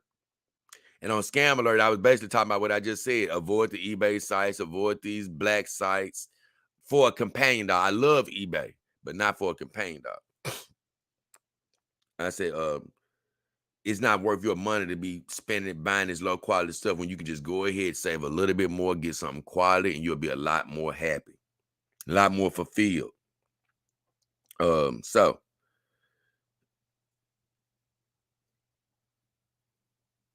now on here I can understand Lee God. Uh he says, yo, Jay, I got here and subscribed a few months ago. Just for you to know, love the intro and truthfulness. He says, saving up for a Starbury, ZX, or WM dog, the first I'll ever own. He said, Starbury got a dog I fell in love with right away. Zelix got dogs with mouths that open and can give you multiple expressions. And WM dogs got a dog with a body and multiple faces. And honestly, I got a show about this Zelix dog coming up in the future, probably a week or two from now, though. He said WM dogs got a dog with a body and multiple faces I can't say no to. Then there's the height and weight to consider. Good thing I'm still saving up because I buy them all at once. See you. He basically see you like bye. He said, God willing. No, he said, see you, God willing. I don't know whether he's saying he'll see me one day. I don't know. But I said, hey, glad to have you, my friend, as far as him being a subscriber. I said, you have some great brands in mind, because he do. As a new dog owner, he's thinking very, good. He thinking about a Starper dog, ZX, WM. He thinking about some good brands. I said, by the time you save your money, you'll have it narrowed down. But dog fever can make you go crazy with all the options, because the way he was talking, he already is developing a healthy form of dog fever, because he look at height, size, dude, they got this, they got a mouth, they got that. And I promise you, that's dog fever, man, because you just get to looking around at all these dogs and all the choices you got, and man, it'll send you into overload. I love dog fever, and it's also mine. It'll have you going crazy when you thinking about what you want for your own personal dog. But dog fever, boy, it'll have you going crazy, because these dogs, it's so many things you can do with them. Sheila Bell says, "Yay, Dog King, you're back, ass and all." Yep, the channel is back up 100% and running, so I am happy about that. Got all the ads back and things of that nature. I said, good to be at 100% capacity. Gave it a thumbs up. Uh, with the prayer sign, baby. God bless. Frito Cordion says, "You coming up on 3,000 subs soon by the grace of God." I said, every step is definitely a blessing. I used to celebrate every little time I got extra 100 subscribers. You know what I'm saying? And I appreciate every one of my subscribers I'm talking about to the individual. You know, I don't look at these big numbers. But I stopped doing these every 100 subscriber shows. It's just too much to do. And honestly, I want to stick to the subject of the channel and keep doing real shows and stuff.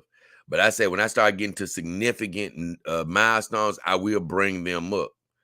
But man, I can't lie. I got certain just milestones in my mind. I'm just like, you know what?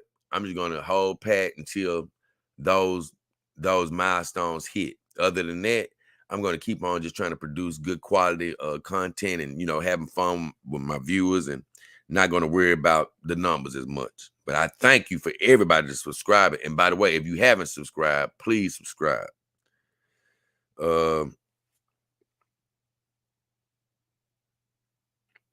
Charles Phillips says, "Why do silicone dolls cost almost twice what you can pay for TPE dolls?" I say they cost more because silicone is more expensive to buy, and it's actually a more costly production.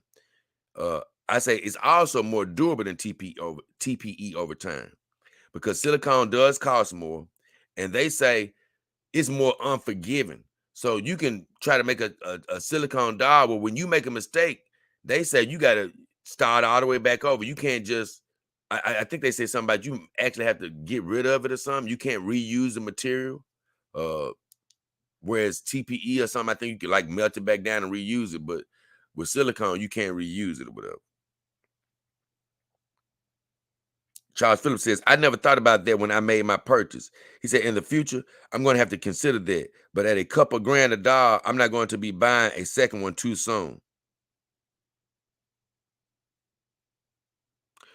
And I don't know what site he was looking at, but silicone doesn't cost twice as much anymore like that. You know, like I say, silicone dolls, you can get one honestly for a couple of $100 more now if you go on the right site. And even at the most, like you say, these TPE dolls, let's just say you get a good TPE doll from 1800 to 2100. Let's just say you're in that range. Hell, you can get a silicone doll from in some cases 2300. I think Zealous even has a full silicone. I think you can get for 2100. But most companies you can get one from 23 to 27. And that's not a whole $2,000 more than a TPE doll. That's only $700-800 more. So it's not that big of a discrepancy. Unless, I will say this, unless you're getting a lower end TPE doll. And I'm not even talking about a black site. You can get, like I told you, you can go get a ready to ship doll from one of my vendors, and you can get one on sale and stuff. And not even lower end, but you can get one on a good doll that's probably regularly $1,700, $1,800. You can probably find one on sale for $1,100 that's ready to ship. So in that case, a Zelex doll or something, or not a Zelex doll, but a full silicone doll that's, let's just say $2,700. In that case, it would be about $2,000 more. But that would be because you found a good deal, not but because it's so cheap or anything.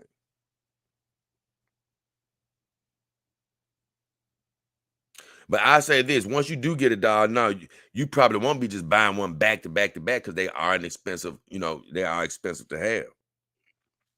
But believe me, you're gonna be wanting another one in most cases.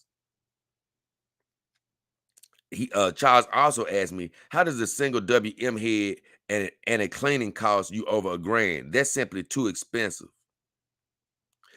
Oh yeah, because on the scam video, I was talking about a friend. Actually, I know I didn't even bring it up to him that I was gonna be sharing his story. That's why I didn't bring his name up or anything. I just saw the story on social media and I just talked about it. But I forgot my friend, man. Yeah, they cheated him pretty good, in my opinion. On this site he went to, he paid like $1,000 for a WM head and a cleaning kit. And I'm like, no, that's way too much. You can buy a whole dog for that amount. You know, you can buy a whole dog for that amount. And I went on one of my vendors and saw that, okay, you can get a WM head for like $350 or so. And you can get a cleaning kit, one of those expensive cleaning kits, which I don't subscribe to. You can just use a syringe and use some a sponge on your own. But even if you were to buy one from my vendor, in that particular case, their cleaning kit was like $350. So that was like $800 right there with tax. And I'm like, how did you end up spending $1,000 with this scam? Which it looked to be I can't lie, it did look to be a scam site once I got to looking at the dolls and stuff. From first sight, it looked halfway decent. But $1,000 for a head in the cleaning kit? Nah, bro. God bless you though, man. I hope he all right out there, but I hate that he fell for that one. And I told him, I said, that's way too much, my friend. Way too much. And DAS says, crazy guy paid that much for a head in the cleaning kit. He said, that's a shame. He said, PS, that is funny how SRSD sales clock keep resetting. So I said he overpaid by a lot, my friend, and I always laugh at the never ending sale. What I mean by that is he said something about the time the sale clock at SRSD. That's Sex Real Sex Doll. That's one of my vendors. I just was joking because I said it's no need to fall for the scam because one of my vendors, Sex Real Sex Dolls, they have a never ending sale. You know, all these companies have good sales around holidays and stuff like that. But like I said, some of these sites, they just keep a never-ending sale. And my vendor, Sex Real Sex Dolls, they always change the name of the sale, but they almost keep a perpetual sale going on year-round.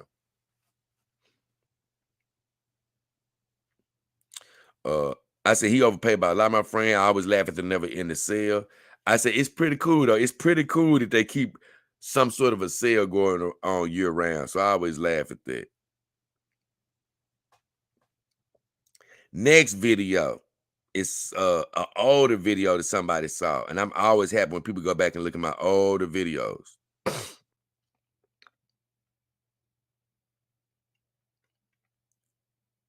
What did he say? And this was my guy James Krause. He commented on my videos on my video called "Idolaters," campaign dolls, idolaters, an improper name. Um, and James Krause says, as usual, preaching truth. The only thing I was saying in there is it is a certain part of the dog community that they played into calling themselves idolaters. And I was in that video, I basically was like, man, y'all can say whatever y'all want. I don't play into that crap. And guess what? You can call me whatever you want to call me. I can't stop you from doing that. But I know one thing. I'm not no damn idolater, and I don't call myself that. I say because idolaters, even if you're not religious, I'm just going to say it plays on the word of idolatry, meaning that you worship something. And I was like, I love my girls, but I don't worship my girls. Just like I would love my girlfriends, my human girlfriends. Yeah, but I didn't worship them. I wasn't waking up praying to my girlfriend. I don't wake up praying to my girls. I love them and I treat them very well, but I do not praise them. I praise my God. And I was like, I'm never finna call myself a damn idolater.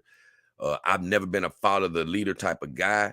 And whoever came up with that name, people who came out after them and started calling themselves idolaters, I'm like, nah, they're just falling in line with that particular name. Well, guess what? I ain't falling in line with that name. I said, you can call yourself whatever you want to in the dog community. And, I had some kickback from it. Well, nah, man, that don't mean this and that don't mean that. I said, guess what? It can mean whatever it means to you. But hey, I know what it means, bro. It's a play on the word idol word, idolatry. It's a play on that word. Because they use it with 2 L's instead of 1. I'm like, nah, you ain't. I'm not a follow the leader type of guy in that regard. Where I'm finna be just calling myself stuff without understanding the what words mean. Nah, bro, I'm too smart for that. I'm not finna do that to myself. So I say, God bless you if you want to keep calling yourself that, but I don't play into that. No, I'm a doll enthusiast. I'm not no damn idolater. So that's what that video was about. It actually gets me worked up now because I hate that name so much. So that's what that video. When he said as usual, preaching the truth, I just gave him the prayer sign, the thumbs up, and the fist bump. You know what I'm saying? Because I knew I was gonna talk about it more here. But nah, I don't play into that. No, no, no. I don't play with that. Dodging indentions. That's my next video.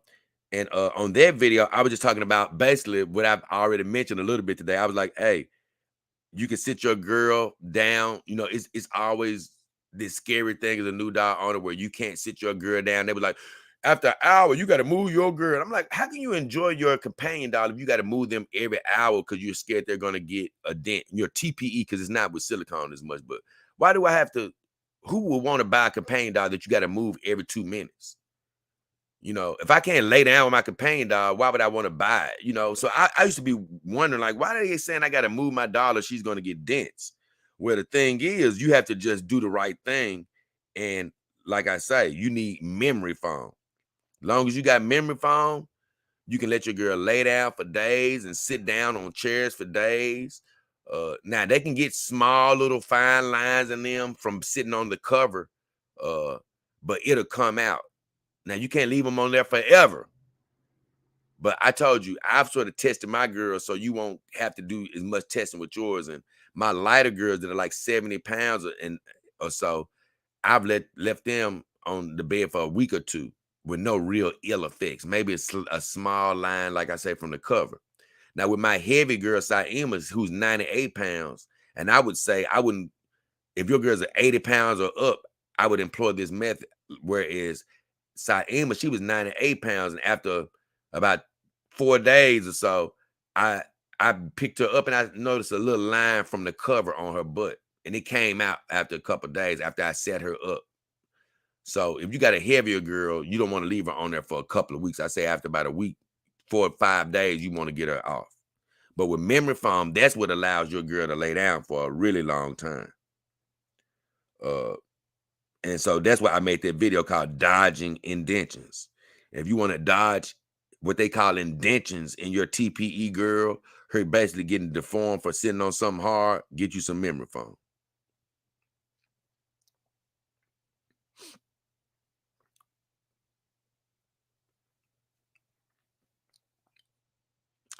And I love what DAS, my guy, said.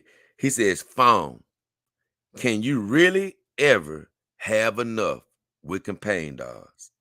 And man, I had tried to answer it, and I noticed my answer didn't go through. And so I saw it later. I'm like, man, I had already answered that, but it didn't go through. So I re-answered it.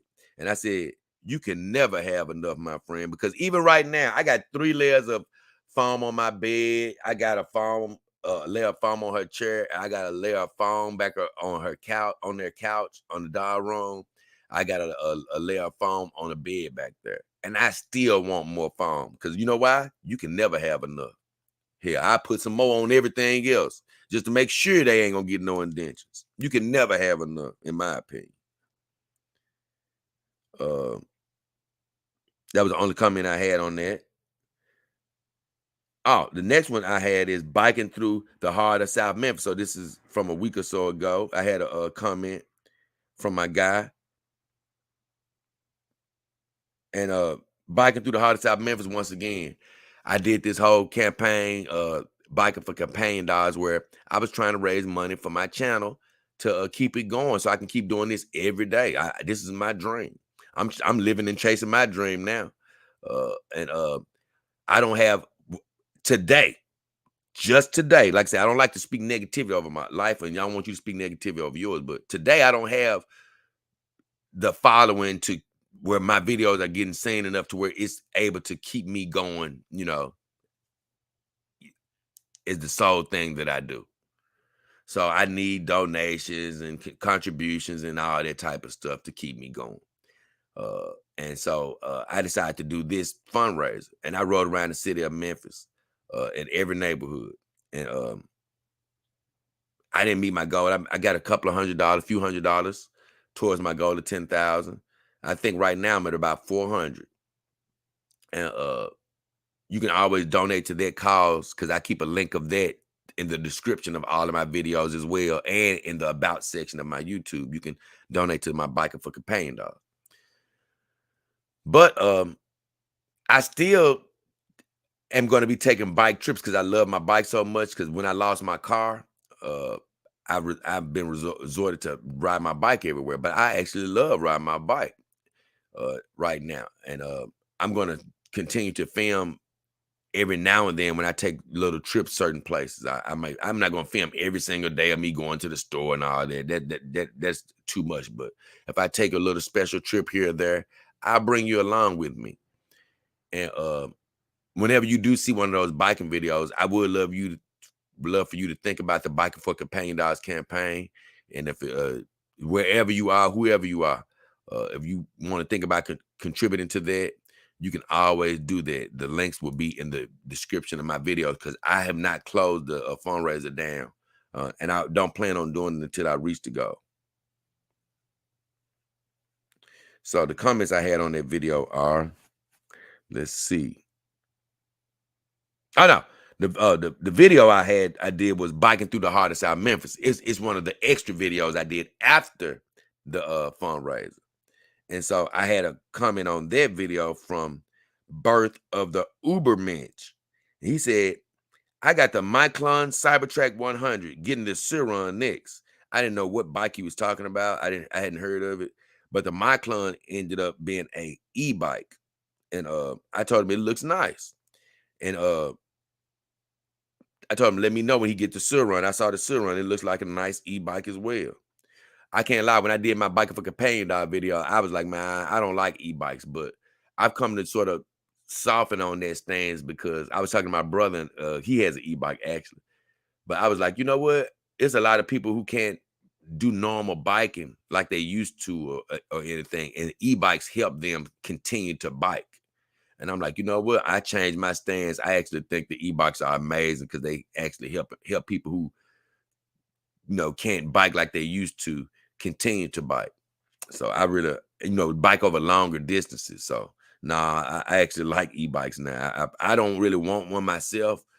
And I'm not saying I would just turn one down. I think it would probably be cool to just have one in the collection where you can get on one every now and then. But I'm not really gravitating towards that. I have some other like legitimate pedal bikes that I really want right now. But that was that on that. Oh, yeah, I already read my response to him. And next, I have a video of human romance is temporary.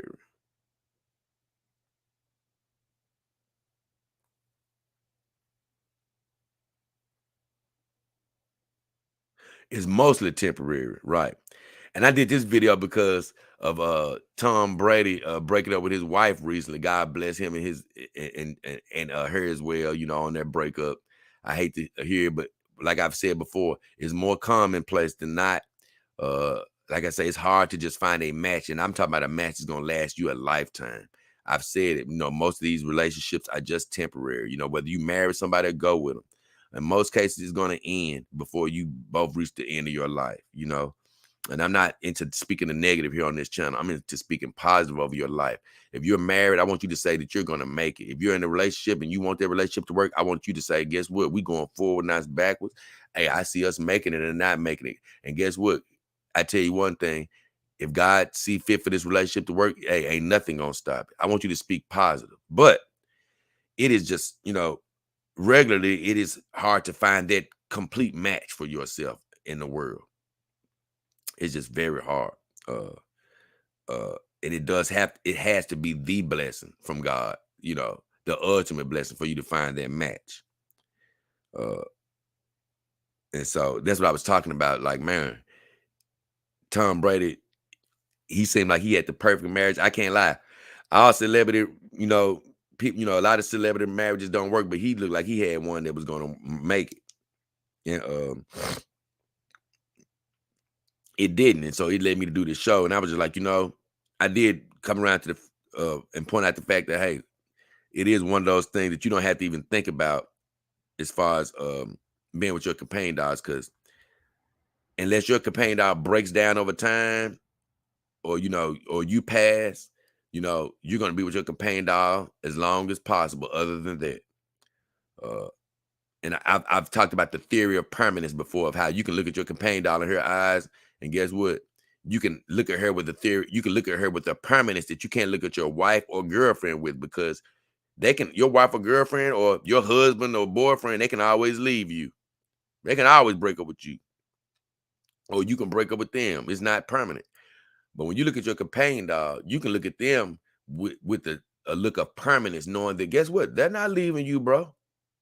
They ain't leaving you. They're gonna be here with you as long as they are not as long as they haven't broken down and started to degrade over time. As long as they're still in good condition, they're gonna be right by your side. You can look at them with a feeling of permanence, and it's just really a jarring feeling, because like, the, even when I look at my girls today, it's a different feeling than looking at your human counterpart. Because like I told you, I don't give a damn. Even in the best relationships, even if it's in your subconscious, you're thinking like, man, this could end at any time. But I told you, like, it's just a different type of warmth you feel in your heart, because when you look at your companion dog, she ain't going nowhere. She is not she ain't leaving, bro. She there. And it's a different type of feeling. You just have to feel it to fully understand. But I was talking about how your dog can break down over time, blah, blah, blah, blah, blah. And that's the only way that you really would have to get rid of it. But Brandon Anderson made a comment. He said, also, a dog's joints can wear down apart from if they are silicone or TPE. He said the joints can finally lock where they can't bend or move at all, like rigor mortis. He said that can also happen. I said that can also happen due to the body drying out completely, dog death, basically. I don't know about the silicone. I know that the joints can just break in your doll, or any joint is man-made, so anything can stop working. But the scenario that he's talking about, I haven't read about in the silicone doll per se. I've read about the doll skeleton seizing up in TPE dolls, more so, because what I heard is that the TPE over time, it basically just seizes up. It gets so dry and things of that nature, to where you can't even move the doll anymore. The arms or leg, you can't even move it anymore. And of course, by that time, you just have to literally get rid of the doll. So I hadn't heard this scenario with the silicone dolls, and I'm not saying Brandon Anderson is even wrong on this. I just haven't heard about that with the silicone. But I did read something about, man, to help prevent that from happening. That is one reason you do need to try to keep your dolls oiled, so they won't seize over time. But I heard once it gets to that point, it's over. It's basically funeral time. Austin still says at 1 hour 21 minutes, which I never went back to check. He said, you hit the nail on the head. He said, one thing I've said when women come down on guys for owning companion dogs is, are you going to go out with him? If the answer is no, then leave the guy and his companion dog alone. He said the guys who are happy with their synthetic ladies are usually the kind of guys you don't want to date anyway. So what's the big deal? Live and let live. I just gave him a thumbs up, because I understand what he means. Like he said, you have these, let's just say it's a super fine girl, and she might be like, y'all shouldn't have them dogs. And what he's saying is, wait a minute, you gonna give me some of that human vagina? Nah, well, I ain't gonna give you none of this vagina. And Austin was like, well, damn, if you ain't gonna give me none of that human vagina, don't worry about who I'm dating. That's what he's saying. So that's basically what he's getting at. And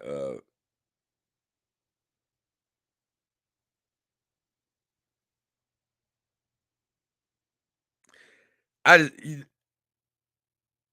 what he's saying is sort of true, but I hate I hate it though. But he says the guys who are happy with their synthetic ladies are the kind of guys you don't want to date. I don't want to say they don't want to date.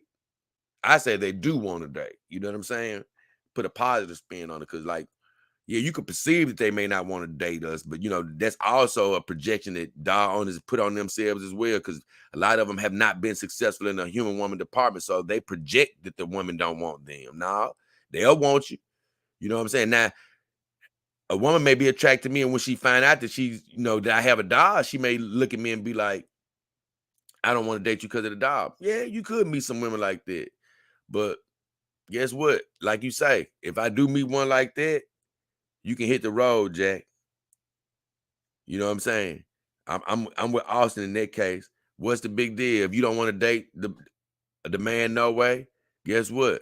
Let the man be happy with what he happy with. And if he happy with a synthetic mate, that ought to make you all the more happy. But the truth is, they're not all the more happy, because whether they like you, that's the thing about women. Whether they like you or not, they don't need to like you or not to be jealous.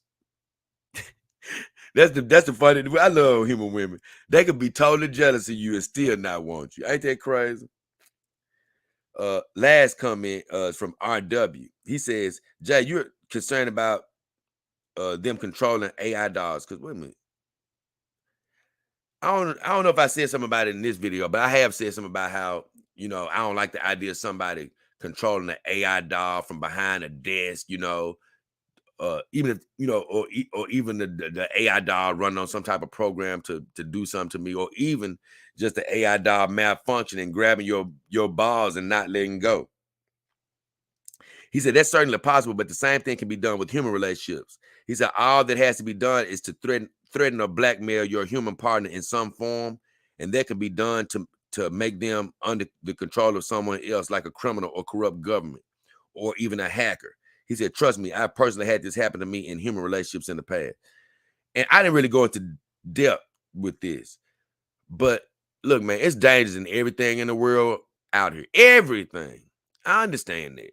And it's a million dangers in human relationships, I wasn't really pointing out the fact that it's dangerous in AI, and there aren't any dangers in human relationships. There are dangers in human relationships. But guess what?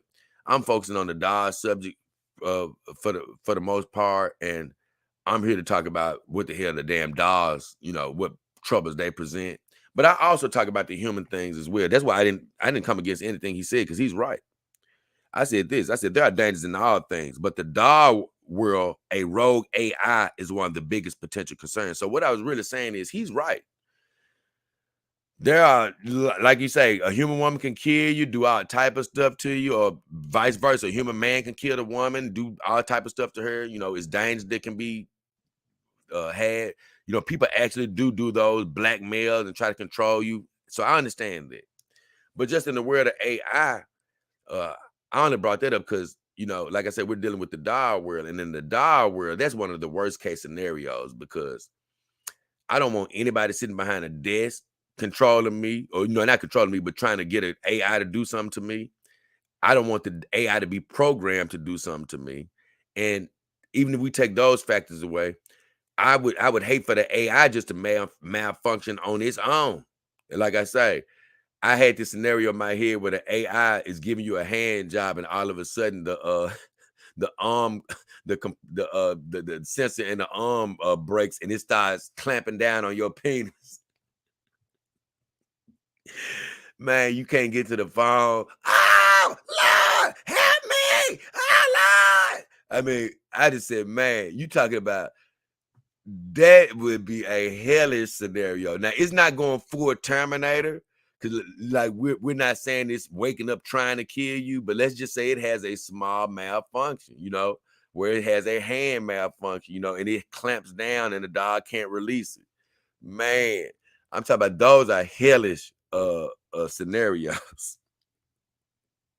I can't lie, that one always make me laugh just thinking about that dog, man, clamping down on your nuts or something, and you can't stop it. Oh my God. So that's really what I was meaning. I understand there are other dangers as well. So I'm almost done here. I think I'm right. Oh yeah, I ain't got but a couple more videos. I'm gonna check the comments right quick, because I don't want nobody to be waiting for too long. Let's see. Stingray, he said, I'm labeled here to support you. Crowd says, morning, Jay, been catching you live. Miss you, bruh. Oh, he said, been tough catching you live. Miss you, bro. Oh, man, Krause, yeah. I just read your comment, Krause. Dog, hey, you was a Dog King Army team member. But it's good to see you, brother. Just brought up your comment, honestly, a little while ago. Stingray says, road to 10,000, Jay. I'll be here every step of your journey. Hey, great to hear, Stingray. That's definitely one of my goals along the way, too. Definitely a big goal, man. I'm hoping you, not hoping, I'm looking forward to you being here the whole time and everybody else as well. He said, would love to see you on the Jack Show one day. It'd be such a great stream, but focus on your setup first, of course. I mean, I'm always focused on myself. I'm not focused on them whatsoever. The thing about it, I've told people a million times rather. The Jack Show is an invite show. I hope you guys realize this. You have to be invited on there. They don't invite me on that show. And that's fine by me. I can't lie. Most of the time, I'm too busy. I don't even think about going on the Jack Show. I'm gonna be honest. I check in and look at my beautiful Annas, and I keep it moving. And like I say, a lot of times I do enough tomfoolery on my channel. And sometimes they do so much tomfoolery, they don't really just hit on things. You know what I'm saying? I'd be like, nah, man, I don't want to be around that level of tomfoolery all the time. You know what I'm saying? So if they invite me, that'd be one thing. But people always be like, when are you going back on a Jack Show? I'd be like, hey, bro, I love you guys, but I don't invite myself on these shows. You know, if you want to ask somebody about me being on the Jack Show, you could put pressure on them and ask them. But no, you're not asking for me because I'm not trying to get on their show or anybody else's show. You know, I'm cool with having fun on my show, honestly. But like I say, ask them, put pressure on them if you want to see me on their show. Because I can't invite myself. Would love to see you on. No, YouTube says exactly. No worshiping anything other than the Most High. Thank you. Hey, man, YouTube Dennis. Amen.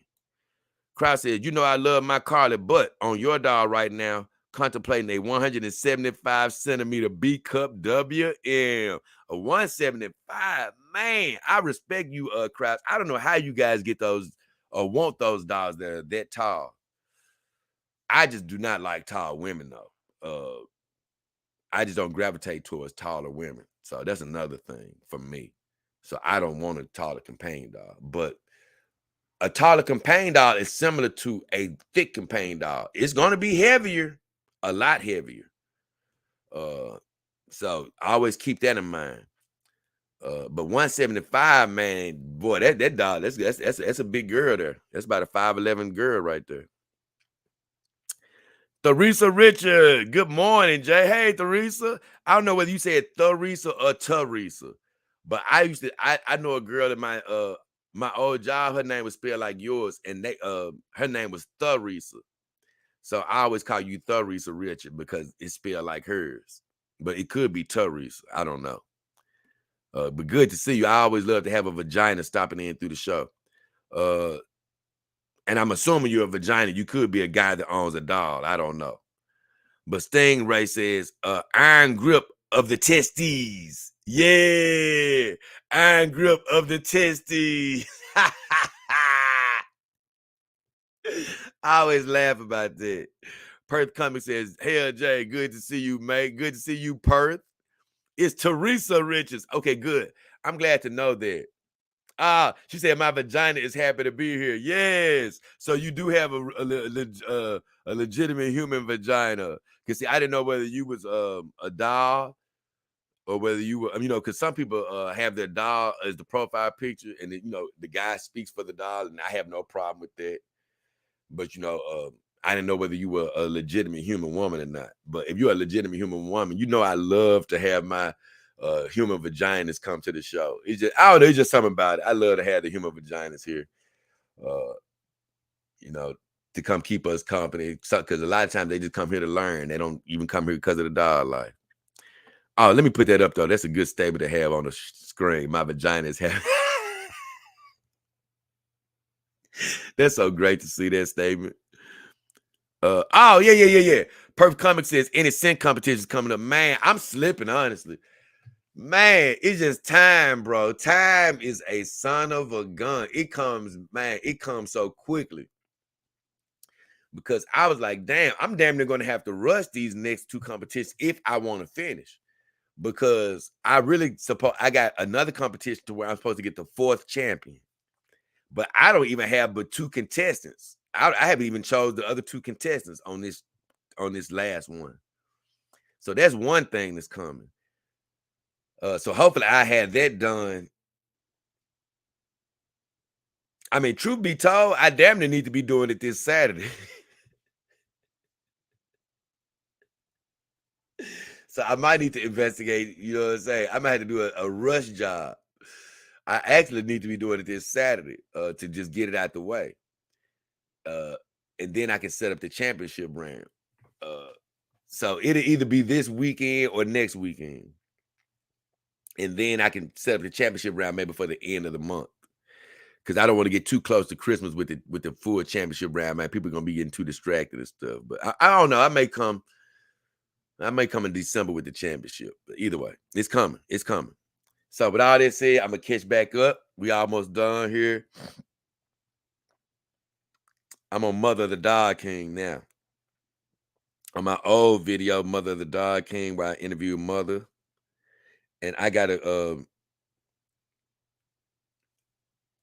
comment from my guy Charles.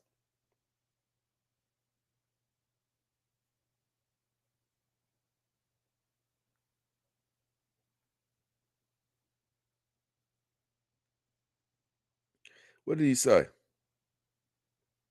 Oh, yeah, he said this.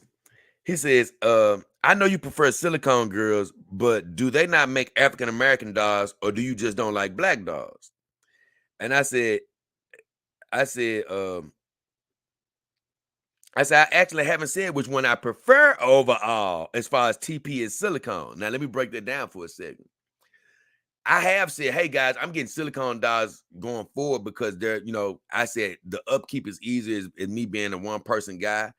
And I have been lauding a lot of great things about silicone.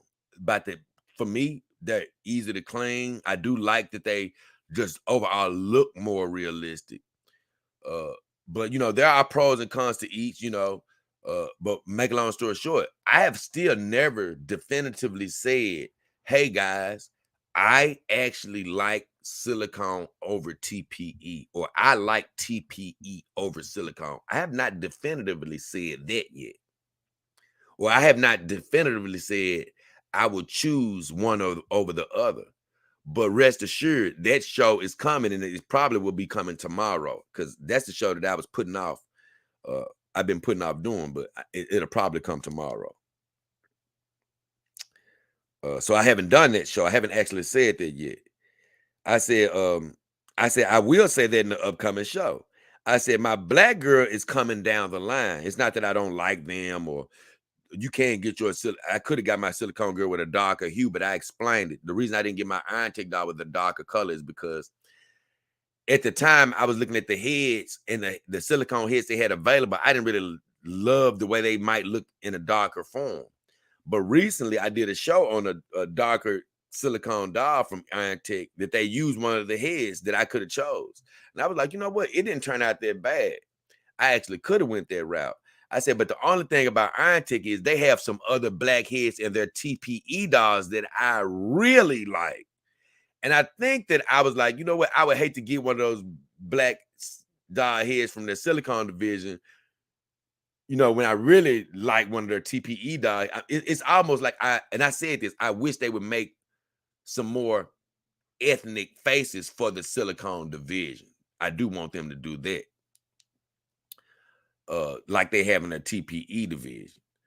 Uh, so I say I think I sort of want to wait to see what they're going to develop before I get a full silicone darker doll from Iron Tech. But I do love the doll that they have. It makes me want to experiment a little bit. Uh, but I have nothing against the black girls as well. It's just that I've dated them all my life, so I didn't start off my family of ladies with darker ladies.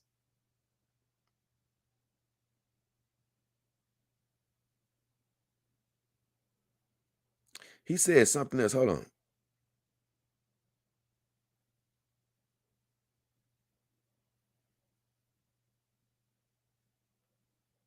Okay, he said this. Charles Phillips says, I almost bought one that looked like Megan the Stallion. He talking about a dog. He said super large boobs and butt. But seeing now how heavy the thin girl I got is, I don't even think I could have even lifted that size of a woman. So I think I dodged the bullet. He said, and where can I find the video of you mentioned about the size issue? I looked and looked through all your old videos and never could find it. And like I say, I don't call them S dolls anymore, but it's the basically my video. If you go on my video content and you just search my videos, if you put in size matters, it'll pop up. Because I did it right before the show just to make sure. And it's just basically telling you about how when you get one of these bigger girls, man, or when you get one of these thick booty girls, you better be paying attention to how much they weigh because they're gonna weigh a lot more than you think they do. Believe me.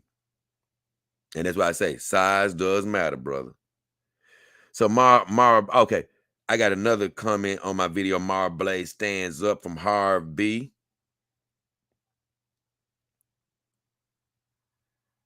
And I hope I ain't missing no comment. Now, hold on, let me see something.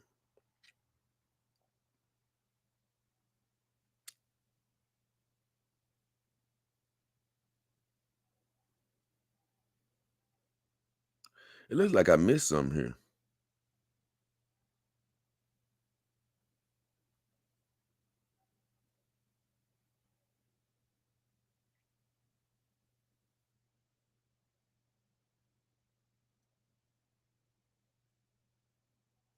Yeah, I missed something here.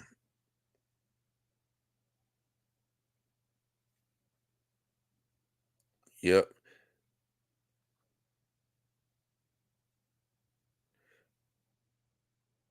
Well, my phone acting up a little bit.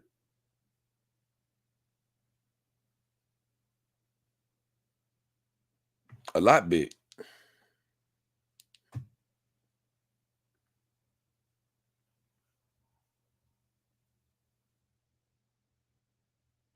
Acting up a lot big.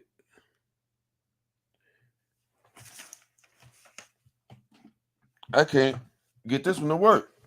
Let me try this other one.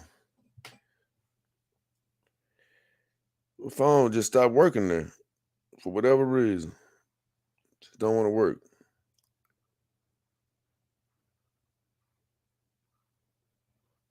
That is crazy.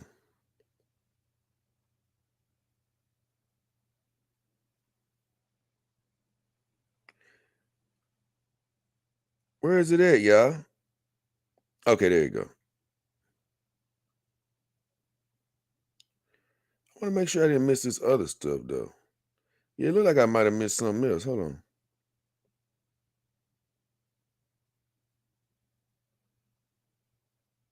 Oh no, I did.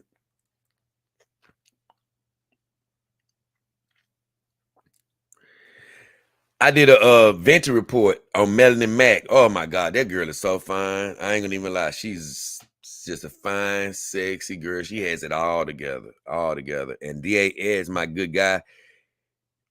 We may love the dog game, you know, both of us love the dog game, but he right on the money with me on here. He says Melanie Mack is probably my overall favorite girl you've studied. This type of chick is super rare, but she has it all. And I promise you, Melanie Mack has it all. She's so sweet. She's so nice. She's so pretty. I mean, she even gives you the air. Like I say, she may not date. I'm not sure she date me or nothing. You know, I might not be a type, but you may not be a type, or a lot of us, most of us might not be a type, right? But she doesn't give you that, oh, I'm better than people at it, feeling. She doesn't give you that. She just gives you a real down to earth, uh, really, I can't lie, innocent, pure type of a wholesome. That's the word I'm looking for. Wholesome type of an attitude. She's an amazing girl. She has a great little spiritual base on her. She's petite. And I'm gonna tell you something. She may not be the super finest you ever seen. If you look at her, you're gonna be like, okay, you may say I like a lot of other girls, as far as physicality, but she's nothing to say she doesn't look good. She's a nice looking woman. But DAS says she has looks, personality, body, hobbies, lifestyle, talent, drive. he right about that. That's the type of chick that would make you a better man for sure. I agree. Again, super rare though. I wish every chick had half her overall qualities. Thanks for the stream, brother Jay. He said, P.S. Got to go get my butter stick. That's because she's always eating sticks of butter. I kept it short and sweet. I said, honestly, Melanie Mack is truly an A1 type of human woman. Great comments, my friend. It's hard for me to add on to that because he hit everything. Melanie Mack is amazing. Nobody is perfect. All of us have flaws, but that girl there, it's funny he bring up because I just really have been thinking about her lately. Like, man, I love my lifestyle and my dogs and all this. It ain't very many human women that I just sit up here and just be like, ooh, I ain't gonna lie now. I really like her. And she definitely falls in that category of one. I'd be like, man, I can't lie, Melanie. I sometimes I look at her, it's hard to stop looking at her. Not just because she's so beautiful, she's just a total package. That's all. I really love that girl. That was all the comments I had on that for right now. Yeah, because I look like I had skipped a couple, so I got to make sure I don't skip them while I'm going through my videos. Okay, this is the one I skipped. I skipped Keep Speaking Victory. And that was my Reset Sunday, where I was basically saying, man, a lot of times we aren't where we are in life, where we want to be in life. We haven't achieved our dreams. Is because we've talked about how we can't get there. Man, I can't never achieve nothing. I can't never make it. I'm always losing. My family always got bad luck. Man, I can't never do nothing right. Get that stuff out of your mouth. You may be doing all the right things, but then you say that type of stuff and it X's your dreams out. Kevin Gray says, my Dog King Armor team member, God bless you, brother. He says, powerful, so very true. Thanks for this little message, JDKH. I say, God bless you, my friend. Kevin Haven says, awesome, thanks for this, and God bless you and Callie's son, too. I say, God bless you and your dog, Daphne, my friend. Sheila Bear says, thanks for the reset, Dog King. I said, God bless you, Sheila. That's a Dog King Army team member in the house. Seth freaking Rollins says, so when are you going to buy another dog, Jay? Next year? I definitely want one by next year. My first dog. I said, God will provide my next dog at the right time. You will have your first dog next year, my friend. You ain't got to want one. If you want one, you already got it. It's coming to you.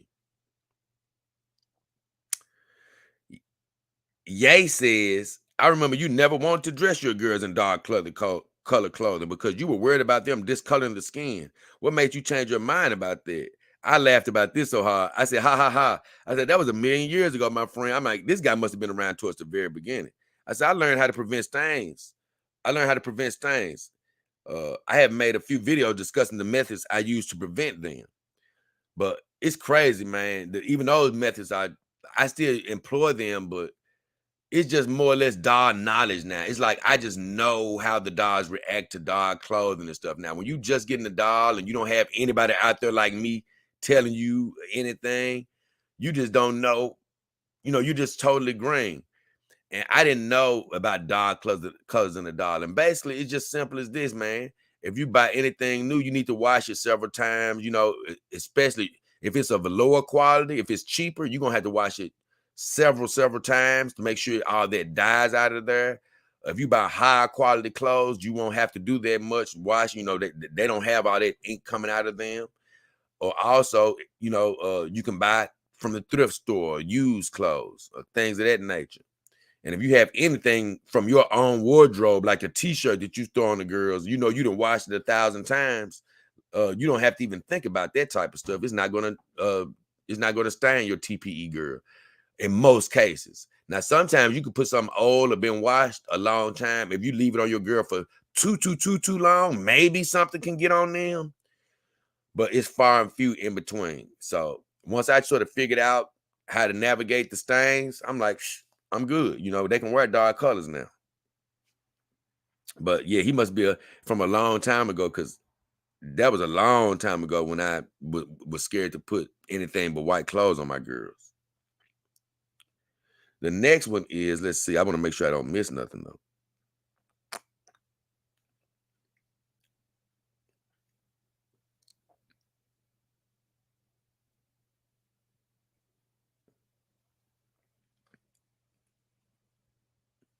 Nah, I'm going right.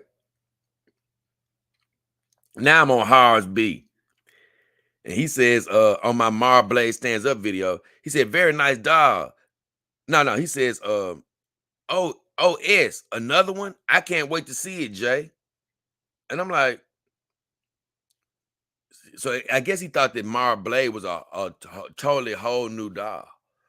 And I was like, no. I said, Mar is just an extra head for my Iron Tick dog. So I just had to let him know that I only have 5 dolls right now, 5 dolls, heads and bodies.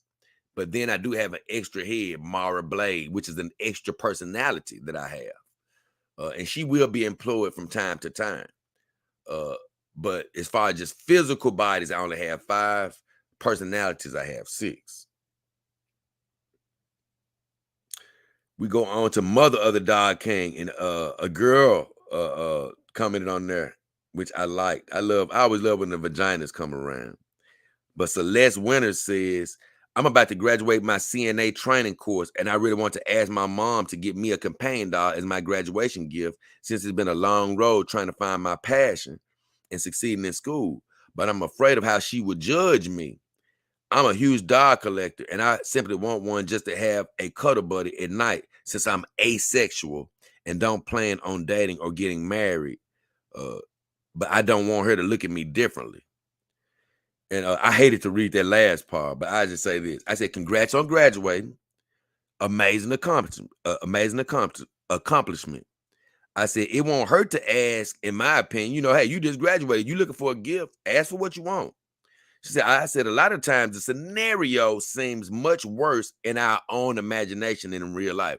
Like, you imagine your mama going to disown you. When in reality, she like, I don't really quite agree with, this ain't my thing, but guess what? If you want it, this all you want for your graduation, okay, I get it for you. She had been and got it for you. She won't even be, she might be like, hey, I don't know what she doing, but that's on her. They don't drudge us as hard as we think it's going to be, or things aren't as bad as you think they're going to be a lot of times. I said, your mother loves you unconditionally. And I know everybody might say, my mama don't love me like that, but it is some cases where family life isn't quite right. But in most cases, man, even if she doesn't treat you like you should be treated, your mother still loves you unconditionally. And I said, she will still see you as her baby, especially if she's willing to buy you a graduation gift. Believe me, that's a relationship that's not gone astray, So I said, hey, she's still going to see you as her baby. I said, don't be embarrassed to go after your own personal happiness. To be honest, you already say you're asexual.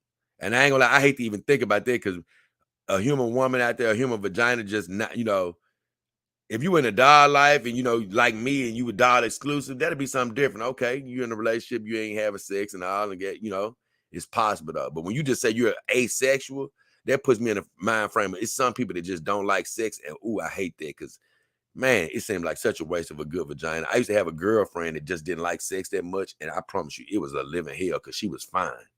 And I promise you, I said after I break up with her, I would never date a girl with that low of a sex drive again. But either way, I said, don't let the potential judgment of others stop you. God bless you and your mom. Ask her, and she may surprise you with her answer.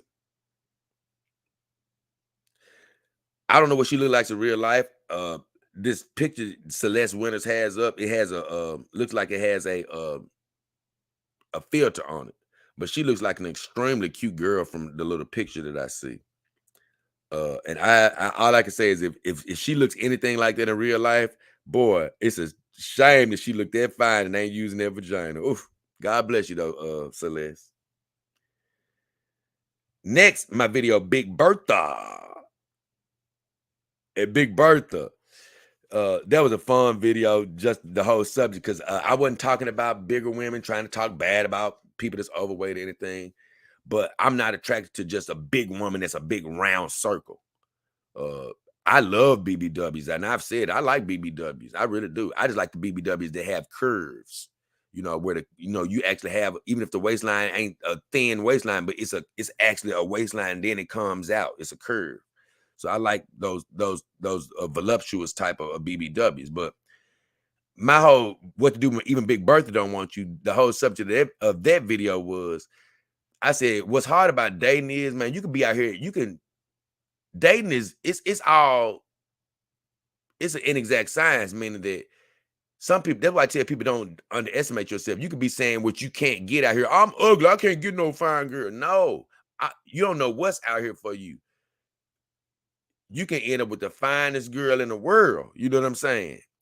But I say the funny part about dating is it's so inexact to where you can end up with this super fine girl that got everything you like about her, but you can break up with her and never run across that again. You know, you can start running across these girls that don't look nothing like your ex-girlfriend. They big birthers compared to her. They could be not looking good, and then they don't even want to give you their number.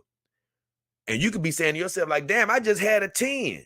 Now this 3 or 4 won't give you won't talk to me. Cause like I say, a lot of times the dating game just changes. By the time you get out of a relationship, you get rusty.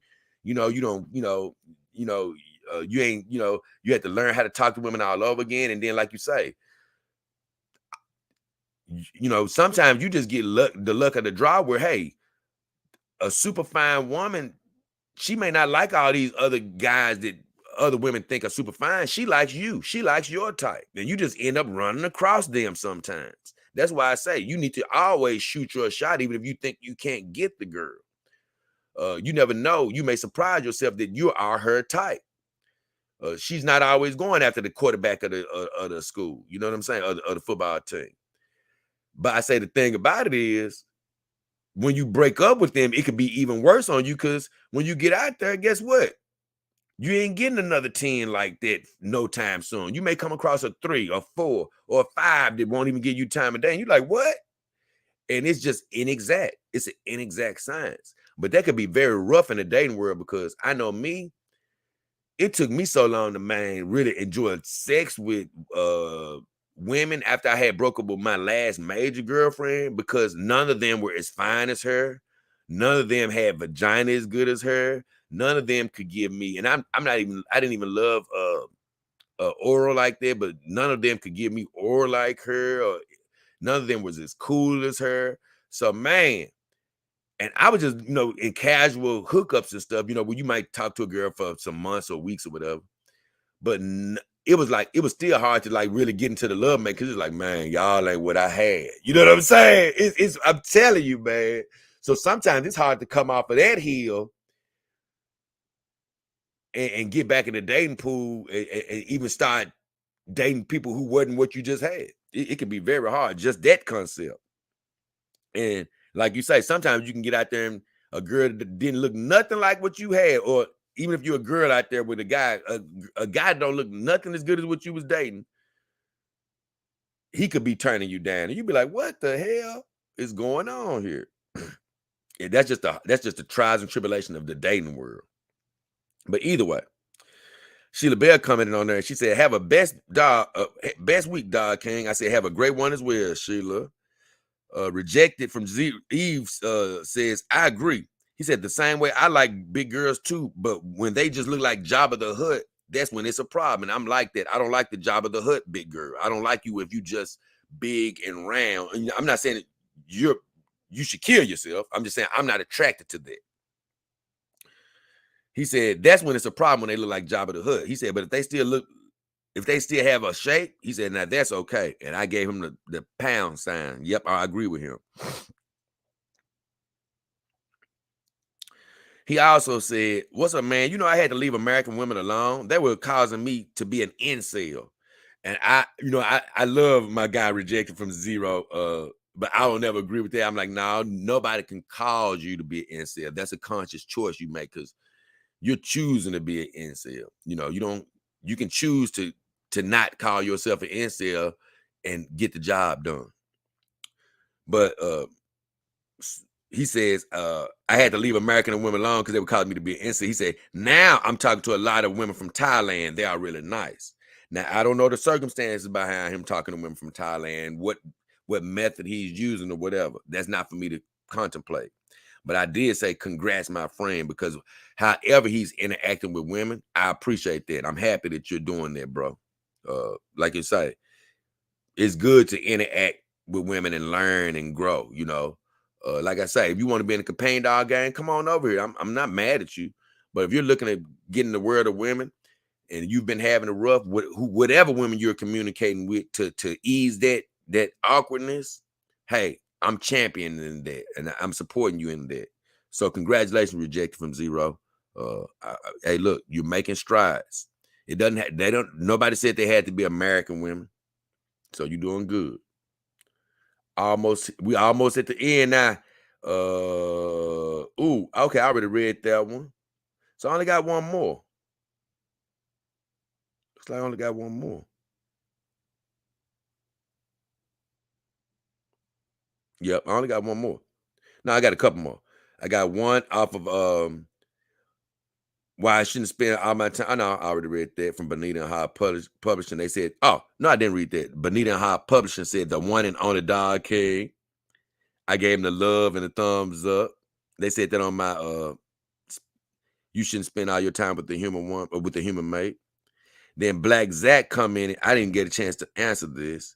He said Bella Poise, he commented on my video, Bella Poise that lost her mind because Bella Poise did a video about companion dogs a long time ago. I mean, some months ago, rather. And, Bella Poise, she is so fine. I'm going to be honest with you. But I roasted her because I didn't like her basically trying to make fun of the companion dog industry. And during her video, she was tearing up a companion dog warehouse. And so I was like, nah, Bella Poise, I can't let you get rid of that. I mean, get away with it. And Black Zach was like, Bella Poise just wrote that song because she met a man that was happy with his companion dog and turned her down. And I didn't even get a chance to comment on it, but I'm finna laugh at that now.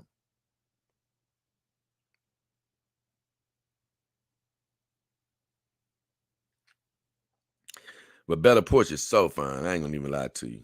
I want to say she ain't fine, but that girl is so fine. I got to give her a credit. Was that it?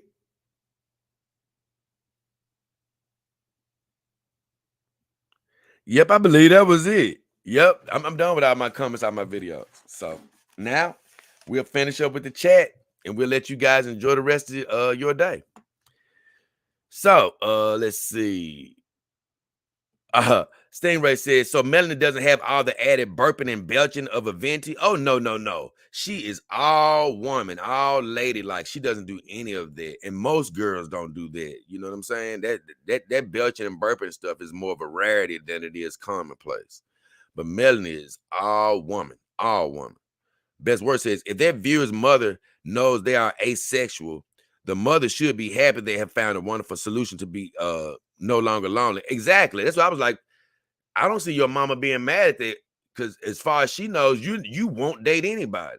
So if you have a companion dog, she's like I say, I'm not saying anybody's parent is going to throw a party and say, I'm happy my dog, my daughter or son got a companion dog. They may not do that. But if you're asking for that for a graduation gift and she was willing to spend that amount of money on you, I don't see her, I don't see her not doing it. I see her doing it. Best word says their mom may be surprised initially, but she'll understand no mother wants her child to be lonely. No, I agree, best words. Stingray says, big women are my biggest turn off. Well, I don't like big women for the sake of being big, but I love me a BBW. I ain't gonna lie, I like a BBW. Ooh, and this is the season for a BBW, be honest with you. Three Face says, hail to the king, baby. What up, Three Face? Best word says, also, congrats on the graduation. Celeste, I hope you'll get a companion doll of happiness. Oh, man, me too. I'm with that too, best words. Kevin Gray checking in. What's up? 100, 100, 100. What up, Dog King Army team member? Like I said, I love seeing that symbol, man, make its way back into the proceedings. So I just want to send my blessings out to everybody. And if you ever want to be a team member, you can always join the link on my channel and become a Dog King Army team member as well as the team within the team. I appreciate my team members that did return to my team membership. I've always said, if I had everybody to be a team member out of all my subscribers, the show would be sustained. I would be able to make a living, as far as, hey, keep the show going every day That would be one way I can make it. So that's something for you to consider. But I do plan on investigating another way of doing some type of team. I think I'm gonna do it to Patreon. I need to find out more about it though. I've been saying that for the longest, but it's so much stuff on my plate right now. But once again, thank you guys. God bless you for tuning in today. I really appreciate you. We're always saying that God is blessing you with whatever you're wishing for, whether it's your just your finances, relationships, jobs, promotions, human girl, synthetic girl, human man, synthetic man, whatever you're into, whatever you're looking for, whatever you're hoping for, we're praying that you already have it. We thank you for tuning in. We would love for you to hit those likes, subscribes, share the word of mouth, about the channel. Help everything grow around here. You can always donate to the show. PayPal or Cash App on my About section on YouTube. It really will help us out. We appreciate that. Not an obligation, just an appreciation. And you can find that in the About section on my YouTube channel. Or you can also donate on my Biker for Companion Dogs link that's in every description of every video. And I'll be doing biking events continuously, as time goes on. And with that Biking for Companion Dogs thing still in the back of my mind. And lastly, I just want to say, what is? Oh yeah, if you're looking for a companion dog, you can also look in the description of my videos. I have several trusted vendors, and you can find pretty much every dog that you can, be interested in any of those links. It will help the show event, down the road. So that's all I have to say on that. Oh, and Jamie says, why not ask your mom? Why not ask your mom for the money and buy the dog yourself? Oh, yeah, right. That'd be another way she could do it, Jamie. But when it comes to those graduation gifts and stuff, a lot of people don't like to just ask for straight money. It's usually a car, it's usually a thing, it's usually an appliance, it's usually something. So, some people do feel a certain way about just giving money away too. Even your mom, they be like, "Don't ask me for no money. What you want?" Some people they want to do that. But there would be a way to get around it, Jamie. Great suggestion for her to just ask for the money. Say, "Hey, mom," but her mom might be like, "What are you trying to buy?" And if she lives with her mom still, that may be another reason she's going to ask, because she probably like, look, she going to see the doll anyway. So maybe that's why she's doing it. But if she doesn't live with her mom and, wants to try to keep it private, she could just try to ask for the money. So that was a good suggestion. Stingray says, bye, Jay. Hail to you, and God bless your righteous soul. God bless you too, Stingray, and all of my viewers out there. God bless you, all your dreams and aspirations. Pro Moore says, compared to a graduation car, a dollar is a much better deal. I'm going to be honest with you, Pro Moore. I might have thought a little differently a while back. What I mean by that is I love dolls. I do. But I would have said, hey, man, maybe you need a car. So if you need a car, maybe you may think that $1 is over a car. But I'm sorry. I'm with you now, Pro Moore, because if your body is well able, get the doll and buy a bike. Because, man, all this money you're going to waste on potential car repairs, car insurance, and all that crap. If you got places that you can just ride your bike to, I say invest in a good bike, because it's similar to a companion dog. Once you bought the bike, it could be a $2,000 bike. Once you done bought the bike, it's paid for. You ain't going to be putting gas in it. The occasional maintenance, is not going to amount to much. You might have to buy a chain and a few other little things, but other than that, it's bought. It's sort of like a companion dog. Once you get her, yeah, you pay up front, but if you go out on a date, believe me, she ain't gonna be eating. She ain't gonna eat a lot. I tell you that. Whatever you pay for when you go out to eat, hey, you'll make up for it eventually, because they're not gonna be costing a lot of money on the back end. I guarantee you, unless you just want to buy clothes. So, with all that said, man, it's been a great time. I hope you had a great time on this Power Hour. Man, God rest Takeoff Soul from the group Migos. Like I say, I wasn't a big diehard fan of the group where I was listening to their music all the time. I was aware of their music, and I like a lot of their music. He was one of the quieter members in that group. And I'm hating this trend of seeing rappers getting killed and celebrities getting killed because they've made it in this life. You know, people have worked hard their whole lives to make it, and you know, have more than enough, and they don't even get a chance to enjoy it before somebody who doesn't have more than enough kills them. Why? Because they're jealous of their dream. Don't be jealous. You know, use them as motivation to do what? Follow your dream. Follow your dream. And guess what? Even if you feel like it's too late, don't take that type of anger and frustration out on somebody else, you know, causing their family grief. But God bless you, Takeoff. I really hated to hear that. God bless anybody that's lost somebody out there. But with all that said, we love you. We appreciate you. Have a great, great Wednesday. We'll see you tomorrow.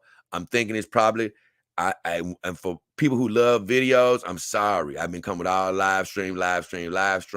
But I can't lie. I think it's probably going to be another live stream, or may end the week with live streams again. Who knows? But I will be getting back to videos really soon. So don't worry about that. So we finna get the hell out of here. So with all that said, we are out of heels. Out of heels. Let's set it up, y'all. Let's set it up. Okay. We finna set it up right about now.